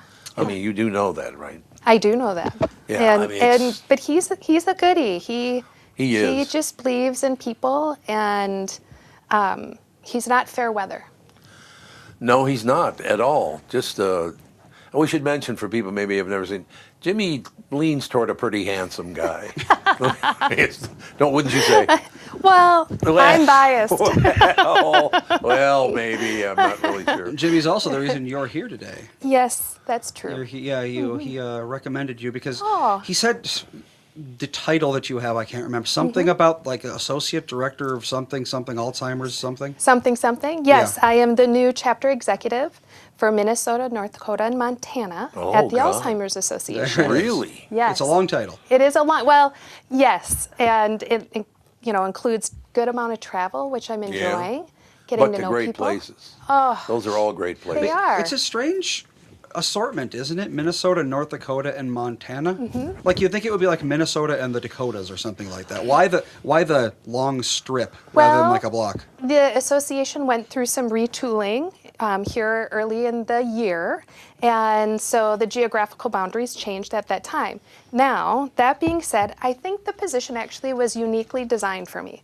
Being originally from Fargo, North Yeah. Dakota, I moved here to go to school at the U in Minnesota, and I have family in Montana, and I've traveled in Montana over the years. Oh, so okay. many Montana's a of the great community areas that we have offices or staff, I know. So it's nice. Oh, on in. you are coming in good. I was kind of wondering why you'd let the dog in and then shut the door. Yeah, I'm like, what was that all Wants about? to do the podcast. He does love doing the podcast. Loves It's the true. podcast. Catherine, we were just talking about our dinner we had. What was that, a few weeks ago or whatever? Oh, at Layla, right? Yeah. Layla. Oh, this was on the whole time. Alex is leaving apparently. Or are you leaving? Well, there's a room right here. Yes. Uh-oh. We're You're being schmoozing. invited. Now it's rude. I say, now I'm rude. Here, I'll get that Now out of the I'm way. rude. I've never No, I have three. there. I love this. You got 3 children to take care of. No, but well, we're just. Right. Well, this is a perfect place to hang out with then. It is. If they're It is out there, indeed. Jude still isn't used to the fact that we don't do the podcast on Tuesdays and Thursdays. Yeah. If we're home, he's Yes. running to the door. Showtime, How's it man. going? Showtime. Yeah. Oh, it's true. He knows when the showtime is. There's no He question does. about He it. loves it. So you're probably aware that Dad has Alzheimer's. Most likely he should. I would assume so. Well, I announced it publicly. Yeah. So Yeah. it But was- that's like I made the news. the reason, yeah, Jimmy wanted you to be on. One of the reasons is because you're in that whole like realm, and we Wow. can talk about that. yes. Yes, yeah, yes, well, yes. yeah. So Tom was on this thing in Florida, which has expired. And Expired. Yeah. So once you go program. back, It's you like- can't do it anymore. Well, you can do it, but you have to give them a whole bunch of money again. So Oh, anyway, I see. To start over. I've been being told by a bunch of different listeners about some doctors in Minnesota that are all cutting edge, yada yada. But in Minnesota, you can't just call a neurologist and get an appointment. You have to go to a GP. And Oh, then the really? You gotta get a GP referral, yeah. Yeah, it's a It's whole a thing. process, and it's anywhere. It's everywhere, unfortunate. And it takes time, a lot Takes longer a than lot we want longer. it to Exactly. take. Yeah. And so, and if you don't know how or what to do or resources that are available, like exponentiate that time frame by Yeah. like 10. Sure. So, Because somebody told me that there was some sort of fantastic doctor at Mayo. I called them. They said, "Oh, and fill out the form for an appointment and tell us what's going on." I told them what was going on. Blah blah blah blah blah. And they're like, "We can't help you. We don't want to see you." Oh, okay. Why couldn't they help us? I don't know. Didn't tell me why. They just said we can't help you. Oh, I've gone through many doctors in my relatively short life who could not help me. So yeah, It's not good. It's not helpful. No. It's And if there is, discouraging. the Yeah, other thing very though to discouraging. me is if there's cutting edge stuff and I'm willing to take it, Right. then why can't I just take it? Yeah. Or do it? Or Well, because it looks something. bad for their numbers. If something bad happens, if there's adverse reaction, then it looks bad on them because they're the ones who gave you the thing. And I guess. that's the same reason, like, when for a long time, I was like, okay, you got inoperable cancer. That's a thing. So let's say you got some tumor that's going to kill you in 6 months. And I'm like, why not just go on the table? Okay, 90% chance of death, sure, whatever. 10% chance I won't die, and then I'm going to die Right, anyway. So what does it right. matter? But the reason they don't do that is because every time a patient dies on a surgeon's table, the surgeon gets dinged. Their insurance goes up, and Really? that So sort it's of thing. insurance once again. Well, it's insurance Yeah. among other things, but it's a lot of different stuff in the medical industry. But no medical professional wants to be responsible for an adverse event because it makes them look bad. I got to mention this because it's very funny. The angle at which you're sitting, Yes. your shoes look like Herman Munster They look shoes. huge. They are huge. Well, they They're giant are. Crocs Well, they are slippers. huge. They're, huge. yeah, they're Oh, fuzzy oh, oh, Crocs. oh, So, fuzzy Crocs. Yeah. That's what They're they're Croc slippers. so good. Well, Yeah. but My Catherine feet are always comfy. freezing in the air conditioning. I'm like, these are the only thing that keep my feet warm. is great though. And they're know. fashion forward. They so really are it's not. good. So, yeah. so fashionable. Yeah, very fashionable. So all I keep hearing from everybody is just you go on social media. All you got to do is warm up honey and drink it. And I your know. Alzheimer's will go away. So many Yes. folk I remedies. put honey in your brain shake every day. I know shake. you Brain do. shake. Brain shake. Your brain shake. Well, it hasn't gotten any worse, so it might be working. Well, there you go. That is Oh, the now honey. she's thinking it did get She's worse. like, Apparently. Well, today it's worse. You're so Well, what do crabby. you mean? You I'm have- not crabby. Because people ask me all the time, how's your dad? How's your dad? How's your dad? Yes. And I say, from my perspective, it seems like it goes in weeks. It seems like you'll have a week where you act pretty normal, and then it seems you. like there'll be a week or two where you seem really off. Yeah. And I'd say that your short-term memory is very affected. Yeah. Long term seems Yeah. to be fine. Oh, really? As of we right went, now, your yeah, short-term we went to memory a is not local great. band thing. Wait a at minute, the what'd you just say? amphitheater. I did that on The purpose. amphitheater, and all these old songs were like, what were they? Tower of Power. And that Oh, kind of yeah, stuff. yeah. Not And that he, was yeah, great. he remembered all these songs. Music and all this is stuff. very yeah. I sang Yeah. along. I Isn't sang that- along to isn't them. that true? Well, that's the very- not to spoil it or anything, but that's the end of the movie Coco. The grandma who's got Alzheimer's the whole time, and then they play her song, and then she kind of springs back to life. It's a real thing. It is a real thing. It's very visceral. yeah. You know? Really? Well, Yes. they say it's because it's a global process. So Yeah. even if part of your brain is offline entirely, music takes up the whole thing, so they can fill in the blanks. I know. I've been doing, obviously tons and tons and tons of research and following all this stuff, and it's like, what's interesting about Alzheimer's is apparently every Alzheimer's patient gets to an age that they think that they are, and that's how they think everybody else should look like, and that's why they can't recognize their grown children. Yeah, because grown you're supposed to be 8 grandchildren. years old. They're Yeah. thinking of everybody should be 7 or 5 When does or that 3. happen? That very advanced. But it doesn't. yes. It also Very doesn't happen advanced. to everybody. That's the thing with Alzheimer's. Oh, That's yeah. hard. Is it's Yeah. just like you have no idea. Yeah, it can be What? a lot of things. Well, Like that's there's very end so stage. many things that can happen, and that's another thing. It could be 6 months. It could be 16 years. Yeah. And you just have no idea. No, you have Like- no idea. Well, But 16 what's- years, I'll be almost 90, so that'll work. you'll be so 90. why I was bringing that up is because a lot of people are saying, so when you come in and your loved one doesn't recognize you, and you can say, oh, I'm here to fix the light bulb. Okay, they'll let you in, fix the light bulb. And then you go into the other room and you talk. They're like, oh, there you are. Okay. Really? Because they recognize your voice, but your face they don't recognize. I know it's a very complex. So I'm quite a ways screen. away from all that, I would think. I would hope so. I would think I am Please anyway. be. Fingers crossed. Well, what about the fact that I will be, 75 years old in 2 months? Obviously, that's going to affect the way I think and all that stuff as time goes Not by. necessarily. No, I really? mean, look at Ronald Reagan had it for 30 years. Yeah, he did. He had it for 30 years. And yep. the middle stage is the longest stage. Yes. Apparently. I mean, when you get to the point where you're not recognizing anybody, Right. you're pretty much at the But I don't and have face. any of that now because I still recognize everybody and I know their Right. names and all that Right. stuff. Yeah, Well, you're yeah, not, if you were at that stage, you wouldn't be doing a podcast. Yeah. So Sure. Yeah, that's true. yeah, we're gonna That's prop true. them up, have them stare at a wall. Yeah, we'll just really. do it Weekend at around you. Bernie's. That'd be a lot of fun for me.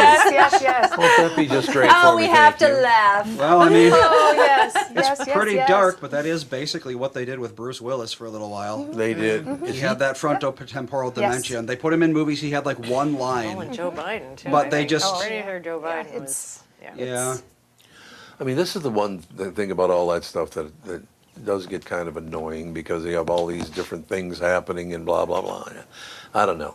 I think, to me, inside my own head, I seem the same to me like I've always been. You know, Yeah, I've never had a phenomenal memory of unless something's important to me, I don't remember. You had? Are you kidding me? I never had. Tom, what's so and so's phone number that we met 5 years ago? You would know. Oh, you I would know still their know that birthday. stuff. You would know all this. Actually, I'm like, I don't know I don't any. remember that stuff because it's all in the phone now, so it doesn't matter That is anymore. true. That does a lot. I don't remember I those know, but anymore because you don't have to. You used to never save anyone's phone number It's because you true. were like, No, I it's up didn't. here, No, and that's then true. now you have to. Where'd all that memory go? Why didn't I get any of that? Yeah, you got. Not from me. I got No. nothing. Yeah, in that mom and you realm. have Not for really me. terrible memories. Yes, we do. Really You terrible. have really I terrible. did. I was there. They With. Let me think about that. It took me 6 months to reliably remember Colin's name. Sure. My Well, son- you were also a sleep deprived. That's Yeah. true. I mean, Yeah. there was a lot That's going true. on in my life. What did but you call him before? Every so, I mean, I would just forget what That it. Hank? That guy? Yeah, a couple months in, I would go to like mention him, and I just wouldn't remember what the name was for like 10 seconds. The baby. Yeah. You know that one, the new one. I don't know. I haven't had any of that yet where I don't remember people's names unless I just met them or it's not important to me to know who they are.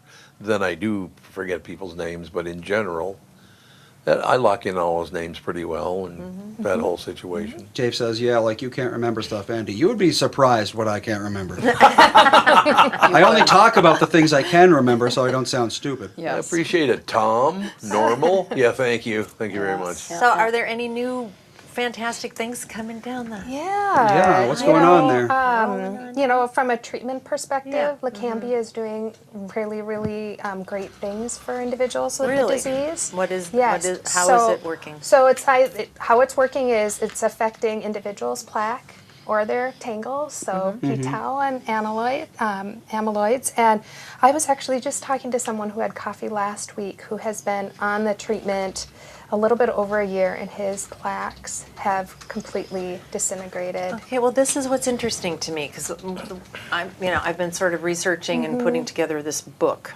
Yes. and there are a lot of people that have gotten rid of the plaques, but they still have Alzheimer's. Yeah. Well, Oh, really? because it's a biomarker, so you will always carry it. It's just depending on where you are on the journey. So right now, we don't have a cure. Right. Once the damage is done, Yes. it's done. You can't undo Yes. the damage. You can slow or stop it, but you cannot undo the damage. Correct. And so, As far as we know. We are seeing some reversals, but it's not totally removing the damage. And so that's the pieces. When we think about treatments, it's making sure we're actually testing sooner, and that's something that's Yeah. pretty darn Yes, exciting. Yes, So definitely. I started May 18th. So only a few months ago. 3 months later, I'm in Washington doing some advocacy work. We have advocates all across the country. There were about 1,000 of us that went in, and most of them are individuals that are living with the disease and our caregivers. Okay. The journey impacts our caregivers and our families Yeah. significantly. And so it really wasn't us staff. We were a small portion of the attendees. We had about 500 meetings with congressional partners. It was huge. And we had 3 primary focuses. One is the ASAP Act, so Alzheimer's Screening and Prevention Act. So we're looking at system change. You know, we were just talking about like how do you get this information out, who can get it? And that is all about making sure that this blood test that identifies biomarkers for Alzheimer's. It does not identify biomarkers for all other forms of dementia. Which there are many. Many. Because Alzheimer's is specifically the plaques, right? No, it's just a form of dementia. I thought it was And amyloid. it shows up differently. So you could, the tangles and or plaques, but that can show up in any of the other dementias. It's just varying degrees and how it transpires. Yeah. And most people have Alzheimer's. It's roughly 70 to 80% of the population Really? that have dementia. Yeah, that's the most represents, common one, yeah. Yes, is Alzheimer's. So the piece around this particular act is making it accessible, and which is nice because it's a blood test, it's not intrusive, and that you can get this and it's paid under Medicare. So imagine, kind of go down memory lane, there was a point in time where people couldn't get mammograms. And if they Right. did, it was because there was predisposed, it was hereditary or something like that, or they had the resources. Sure. Well, now that's part of everyday screening at 50, just like Yeah. your colonoscopy. Colonoscopies are also a relatively new screening thing. Exactly. Yeah. And Yeah. this is the whole piece, is getting that to be part of that battery of tests that's covered. Because then if you have that information, now you can do something with it. Right. Which for many, if I knew I had that, I want to be able, Yeah. like, what am I doing for my health? Right. And there's a lot of information. If you hurt, good eating, Right. what does it look like for alcohol usage, smoking, good sleep? We were just talking about that Yes. before we Yeah, started. Our yep. brains do the greatest recovery when we're Sure. sleeping, They do. I know, I've been You trying to know? tell Ethan that lately. right? Brain is My, going to my do it. 4-year-old, you need to sleep. He literally says, I'll just not sleep ever. And we're just like, Probably well, eventually could do your that brain too. will make you sleep. It has to. And he says, It no, needs it. I'll just never sleep ever again. We're Never. like, well, then you'll die. So It's It just- repairs itself. Like if Yeah. you're working out your muscles, you know how they're like, okay, I'm going to be doing intense muscle, my upper body today, and I need a day of rest. It's the same thing for your brain. Right. Well, from what I'm trying to or put together Yeah. is they're now thinking that it's the fact that your brain's pumps aren't working The lymphatic to clear system. off. Yep. Yeah, and so somebody who's overweight, you carry toxins in your body fat forever, and that might be part of the reason why the pumps are getting clogged. Absolutely. So when you're thinking about doing or engaging in good physical activity on a routine basis 4 times a week, this is like do more walking. And what's happening is you're getting blood flow to your brain, and you Right. want good, healthy blood flow to your brain, which then is helping exercise that muscle. Sure. Because when your brain is impacted, what's happening with Alzheimer's, it's starting to shrink. Sure. And so we want to keep that ballooning in a healthy way, not Right. in a counterproductive. So it's looking at all of our healthy habits, which is based in a new U.S. Pointer study. So that's really big for us to have this blood test that will be available. It's almost through legislation. Yeah, to get diagnosed, Yeah, it he took had, a he had long to time. have, Oh, he yeah. had the blood test and he had to have an MRI. And those were the two things. It's like, oh, okay, now we know that you have it. And Well, I'm and like, that why was- wasn't the blood test enough? But Well- they want it confirmed with the MRI. And that was only when Andy and I were like, Dad has memory issues. Dad has memory problems. Dad's got something going on with his memory. Over and over and over again for like 2 years. That Yeah. advocacy piece, and it's exhausting. Yeah. It's like, and in particular, if you're doing that advocacy with your physicians and they're not responding at the degree that you're Right. hopeful, Right. Get a it's new hard. one. Keep getting a new one, I Yes. guess, so you find one and, that's and many Yeah. people don't know what to do. right. Well, yeah, if your they're not doctor says you don't trained. need it or you don't, like, they don't want to do it or whatever, you're just like, well, you're the doctor, you know better, Yes. right? Yeah. But Yeah. not Not always. always. Well, Not that, always. I think that's the second layer is making sure that our physicians are trained. And Well, and a lot of times you can go on a physician's bio and find out if they work in these fields or have any interest in the brain Right. or Yes. aging or any, Yeah. anything Because a lot like of people, especially as you age, it's like, well, you're getting older. Yeah. right. Yeah, I'd like That's to talk just- about memory issues here. You guys are forgetting that I have a commercial to do. It's 2:51 already. Wow. Nice memories. Damn. I'm not paying attention to the time. Yeah, really. We're just having a good time. It's Tom at Wellshire Alzheimer's and Dementia Care Facilities. Wellshire Alzheimer's and Dementia Care Facilities are a place where your loved one will live with pride and dignity. If you care deeply about someone in your life, Wellshire is the place. I do highly recommend. Catherine, I've been there. It's beautiful. Wellshire is a memory care focused facility that has a full nursing team, all staffed within the building, 24 hours a day, 7 days a week. They have never used or relied on any staffing agencies. Wellshire Medina now accepting elderly waivers after 12 months of private pay. I know them personally, have for 2 generations. and they're a family-owned local company conveniently located right in Medina and Bloomington. They're the best staffed memory care facility in the state. Wellshire has a robust community with activities 7 days a week. If your loved one is in need of a memory care facility, please get in touch with my friends, and they are my friends, at Wellshire. Set up a tour or learn more at wellshiremn.com. That's WEALSHIREMN.com. We went there about 3 weeks ago. 2 to 3 weeks, yeah. Yep, it was great. Beautiful. They've got so many enrichment. And people aren't just sitting in their room. It's nice, yeah. I have a They do question good for job. you. So with memory issues and all the rest of it, I can still remember every phone number and every address phone I ever had, every place I've ever lived. I remember my mother's phone number. You could ask me what it is right now, and I could tell you what it is. And it's not like I keep it in there. It just still is in there. Well, Charlie in the chat earlier, he said he still remembers the phone number of the house where he grew up, and I do, absolutely. 545-0969. Yeah, I still remember. LI5. Yeah, LI5. LI5. There you go. LI5, Wow. which was Yes. 612. Well, and I feel like that's one of the things that's telling about where you're at is you can remember all those things, but you have a hard time remembering your new address in Florida. I mean, me too. This I've never address. even focused on that. That's why. But I'm just I saying. don't need like, the address in Florida well, because you we do drive through because the you have gate. to fill out. Because he's got me. I know, but you have to fill out Knows the stuff, address. and it's like, what's my address? I don't know. Well, like I said, 521-6580, 612-521-6580 was my mother's phone number, and that was about 60 years ago. And I didn't concentrate on keeping that in my head. So why can I do that? Because that's your long-term memory. There's a Yeah. it's your It's just long-term short-term and stuff. permanent imprint. Yep. Oh, wait a minute. Who are you again? Thank you very much. Great to be here. Yeah. You know, well, that's another thing is you guys and us also, we remember a 7-digit phone number. Yes. People growing up after like probably what the Yeah. mid 2000s aren't going to be remembering a 7-digit phone number anymore. I wonder if that's going to impact anything. Are people going to be like, I don't remember my childhood phone number. It's too long. Because you didn't need Yeah. to dial area codes until like probably the mid 90s. Yeah. Really, True. not often anyway.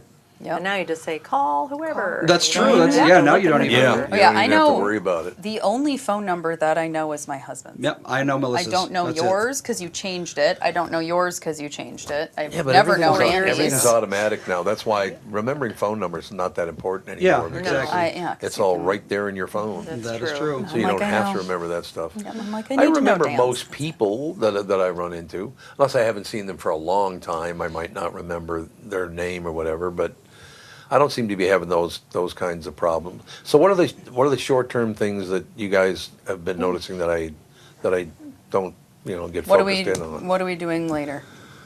What are we doing later on today? Yeah, you have to be reminded many Yeah. times. Well, but what that's not plans that's are. not a memory thing. That's the I don't care thing. No, it's certainly a memory thing because it's changed. It's changed drastically in the last year. Yeah. Like, where are we going later on today? That Yeah, kind like of where are thing? we going for dinner? Where are we going for dinner? Where are we going for dinner? Yeah. Who's going to dinner with us? Where are we going to go for dinner? It's like all day long. You have to be reminded over and over and over and over and over. Yeah, so it's again. less memory about things that have happened. It's Yeah. memory about remembering that something will happen. What Yeah. about things that aren't important, though?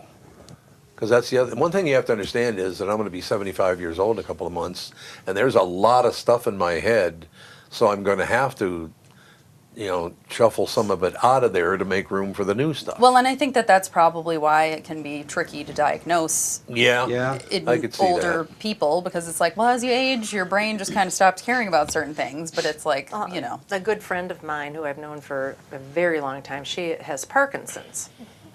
And a couple of years ago, I thought, oh boy, she is in the end stage here of Yeah. Parkinson's, and the dementia part of it is definitely rolling in.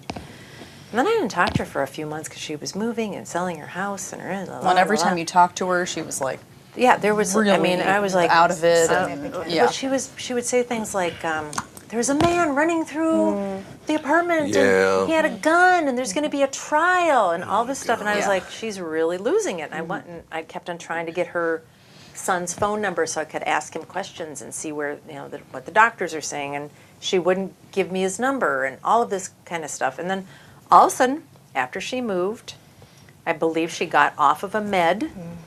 She is now still to this day not like that at all.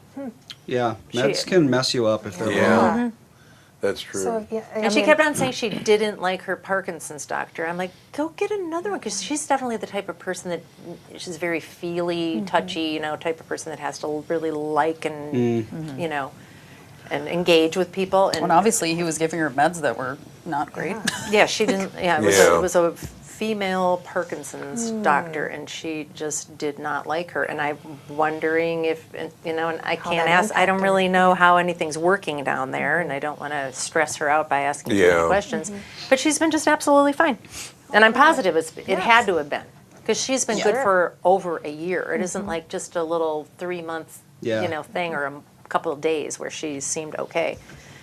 So that's one of the reasons why I was asking you about medication, because there's the one called Donna something. Your memory's going. Donna something. Donna somebody. Donna We've Summers. discussed that her memory never Donna was. Summers, and apparently that was one of the drugs that everybody was on, and apparently it's very ineffective, and people are like, why bother taking it? Is the one that you're talking about, is it an infusion or a pill? Yes. Because the infusion ones kind of can be scary too, because they can cause brain bleeds and things like Yeah, that. the ones that end you in want to ab. know, Yeah. like, you'd be certainly well informed of your whole health history. Right. And I Right. think that's for anything. Right. When you start looking, oftentimes people have other meds that they're taking. Yes. And those can conflict with each other. Interactions, yep. And so I think it's so important that we are well informed. Yes. And I don't know that There's anyone's... there's almost too much information out there. Yes, and then you have to go, okay, what am I going to do with all this information, right? And that can be really scary and have all kinds of other stressors that are created out of that. Well, And another issue is that a lot of the time, one of the things about Parkinson's and dementia and that sort of thing is that the memory loss isn't the only symptom. There's a lot of people also get very agitated, and they go to their doctor and they're like, I'm agitated. So the doctor gives them some Haldol or something, and now they're a Haldol zombie. And now it's like, is the dementia just accelerating that quickly? Or is it because they're taking antipsychotics and their brain is basically shutting down? And that sounds like what happened, It does. So I have a question. As you get older, there are more and more and more and more things that you learn and are in your head. Is that part of the problem as well? As you get older, there's just so much stuff. I mean, I can remember things from 70 years ago, 72 or 3 years ago. Why is that still in there? Why can't we get that to move out of the way so you can retain things that happened this week? Well, it's interesting. There was a study done on a bunch of nuns. I think it was in Italy. And they were in this study for decades. When they died, they dissected their brains. They had just as many tangles and this and that as anybody else, but they had way less incidences of dementia. And they're thinking maybe it's because they were working and doing something. And they eat very sparingly there in the mountains and all this kind of stuff. And they had to walk up the mountain every single day to the convent and all of this stuff. And so I mean, And then there's like the spiritual part of it. Spiritual part of it. that social interaction, that community that's so important. Right. Yeah. So I mean, it's all very interesting, but we haven't figured out a lot of reasons for anything. No. Yeah, I just think that as you gather more information and it's stored in your brain, that's got to have some effect, I would think. Well, that's just regular aging for sure. Well, yeah, that's what I you're mean. gonna, the more things you learn, the harder it is to learn new things, it seems. I suppose, but you know what? So far, so good. I have you guys watching over me, and before you guys got here, Juliette and I decided we're going to go have dinner again, the four of us. So that'll be good. Okay. Anytime. We decided to do that. I did remember that. That was easy. But I mean, I think one thing I do like about this is more and more people are doing what we're doing here today. We're presenting a problem that I have. I would say 10 years ago, they would never have done something like this, to talk about Alzheimer's or cancer, or they just wouldn't talk about illnesses and certain effects that people had. And there's much more of that now. I think that helps everybody. Yeah, I mean, I don't know. I feel just with the things that are being done, like there's this doctor from India who has already done this nanosurgery on people in China and India, and I think he's bringing it to South Florida. The scissors or the scalpels are the size of an eyelash. Whoa. And he's the one that's thinking that it's a brain pump thing and that he can go in there and clear out Oh, yeah. the pathways so that the brain can rejuvenate It's itself. like when your vacuum gets clogged. Yeah, Exactly. exactly. I know. And it's like Yeah. a scalpel the size of an eyelash. Well, and an eyelash in small. terms of I the mean, brain look is at- actually quite huge. Big, Because yeah. I mean, like you could probably fit millions of neurons in the size of an eyelash. Yeah. So we still got a long way to go before we're like snipping axons. Well, But- he's already doing it. He did it. He's performed many surgeries already. So I think it might be an actual thing. yeah. Well, I mean that makes sense. How is there a certain young age people can get Alzheimer's? Oh, well, Well, early onset. somebody Yeah. that Yeah. she died of Alzheimer's in her, I think she got it in her 40s and was gone by 55. Yeah, see, that's what I'm saying. That's Yeah. terrible news there. It has happened. And Yeah. why? Why somebody Yeah. that young? So my sister-in-law has young onset Alzheimer's. She was diagnosed sorry. in her 40s. Ooh. Yeah, and she's 52 now. And our kids are the same age. You just kind of put things into perspective of how this all shows up. Her father had young onset, Oh yeah. and so yeah, it's just. And the other piece. So here's something that's important. Like it is showing up more and more, and people ask me often, why is that the case?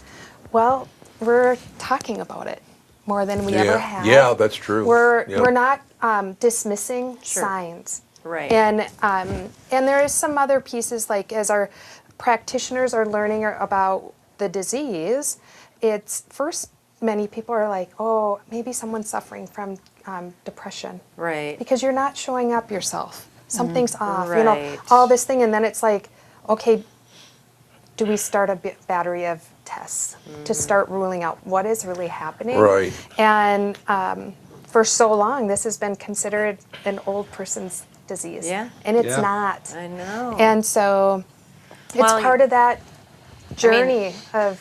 I mean, I'm always dunking on the medical system because I think it sucks right now, the way things are handled with insurance companies pretty much dictating care.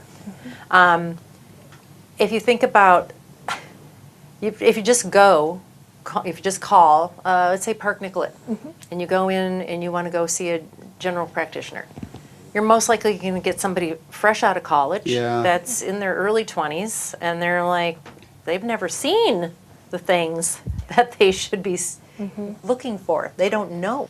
So then who knows, you might be under their care for 10 years before they pick up on something, and by then you're advanced.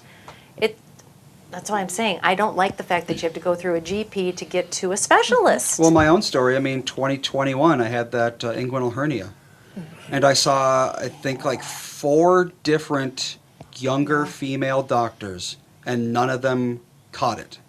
Even though I had a visual bulge where a inguinal hernia is, I was like, look, like there's a hernia here, I can see it. And none of them knew what test, like one of them did a CT, which is not the correct test to diagnose an inguinal hernia. No. Yeah. And I got passed around like that for that was in 2019. I finally got diagnosed in 2021, 2 years later. Because I finally found a doctor who was like, oh no, inguinal hernia, use an ultrasound. I went in for an ultrasound. Half an hour later, I had my diagnosis because she knew what she was talking about. We have another piece of legislative work that's in process, but it's now going to the Senate for the floor, and it's all about making sure that our practitioners are trained at a level. Well, right now, there's no hallelujah. requirement. There's no level, and so Really? when you have and then you have individuals that are general practitioners, in particular in your rural areas, that are expected to know a little bit of everything. Sure. Well, Yeah. then you get this diagnosis, and then what do you do? Right. And they're not even sure, where do I send them? So here we sit at the Alzheimer's Association saying, we will help you. We can get you to the resources that will best support you. What will be supports for your caregivers? Like, it's a wraparound experience. I've actually seen, obviously, my feed. Yes. I'm getting all kinds of dementia care things, and there are advocacies popping up all the time that say that they're covered under Medicare and Yes. Medicaid and not so much private insurance. But so that's at least something. It is something. All the resources we have available are at no cost. That's great. Yeah, and that's something that we will always make sure is happening because And where do you get your funding? from you and your neighbor and Viewers everyone like else in you. between. Yeah, there you And go. that's what it is. So where should people go? Alzheimer's.org, Oh, well, that's easy. right there. Is that what Dan's bike ride's going to? Oh, yeah, Raise for it? alz.org. You have our bike ride that's happening on the 19th. You Is have that the the one? Twin Of Cities September? Walk. Yep. Yep. My Yep. husband's doing that. Yes, Yeah, yes. 100 miles So if or you're something? riding your bike, that's what you do. If you want to walk, it's the Twin Cities Walk. So we have lots happening. Oh, yeah, I want to Okay. see We how should do a much. walk. How is I love walking. how has It's only that like 2 fundraiser miles. been? I can do that. My husband is, I don't know, he's been funny ever since my dad was diagnosed. He is looking into, because now he's worried I'm Yes. going to get Alzheimer's. Yes. And I'm like, he's Oh, the yeah. only person in our family that's ever Ever, had on either Alzheimer's. side. And Yeah, there is a genetic component sometimes. There can be, Not, yeah. not always. yeah.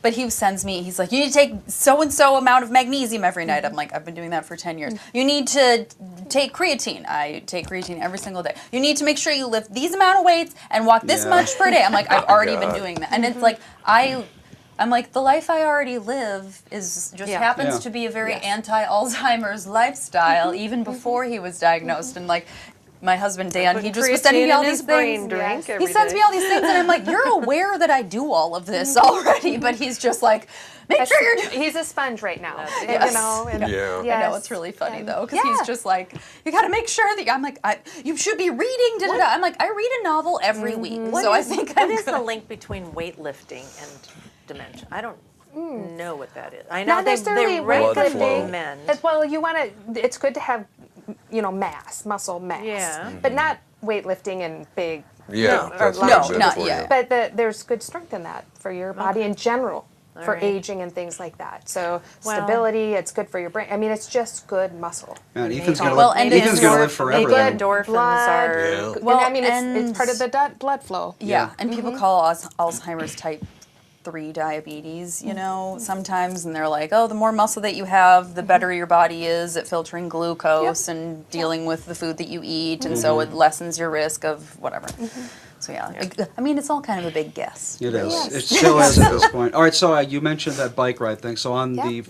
on our Facebook page, facebook.com/Complete Disaster Network, I did. I pinned that comment that I made 9 days ago about his bike ride. He's already up to $2,500, which is know. pretty good. Excellent. Can I do a plug? Yes. In addition, so we can do this. So if you're not a biker, you can walk, and you can go. Hope Inspires Us, and that's the team I have that we're walking for. So I'll Is it post the that same too. day? It's the same day, coincidentally, yes. And we're just so excited. We should In do that. Yeah, we'll do that. How When do is I it? Well, I'll have my children. find it? September 9th. So if you go They to can ride their the bikes alongside Minnesota you, maybe. Alzheimer's website, and then you can go right to walk. Alrighty, Minnesota North Dakota chapter.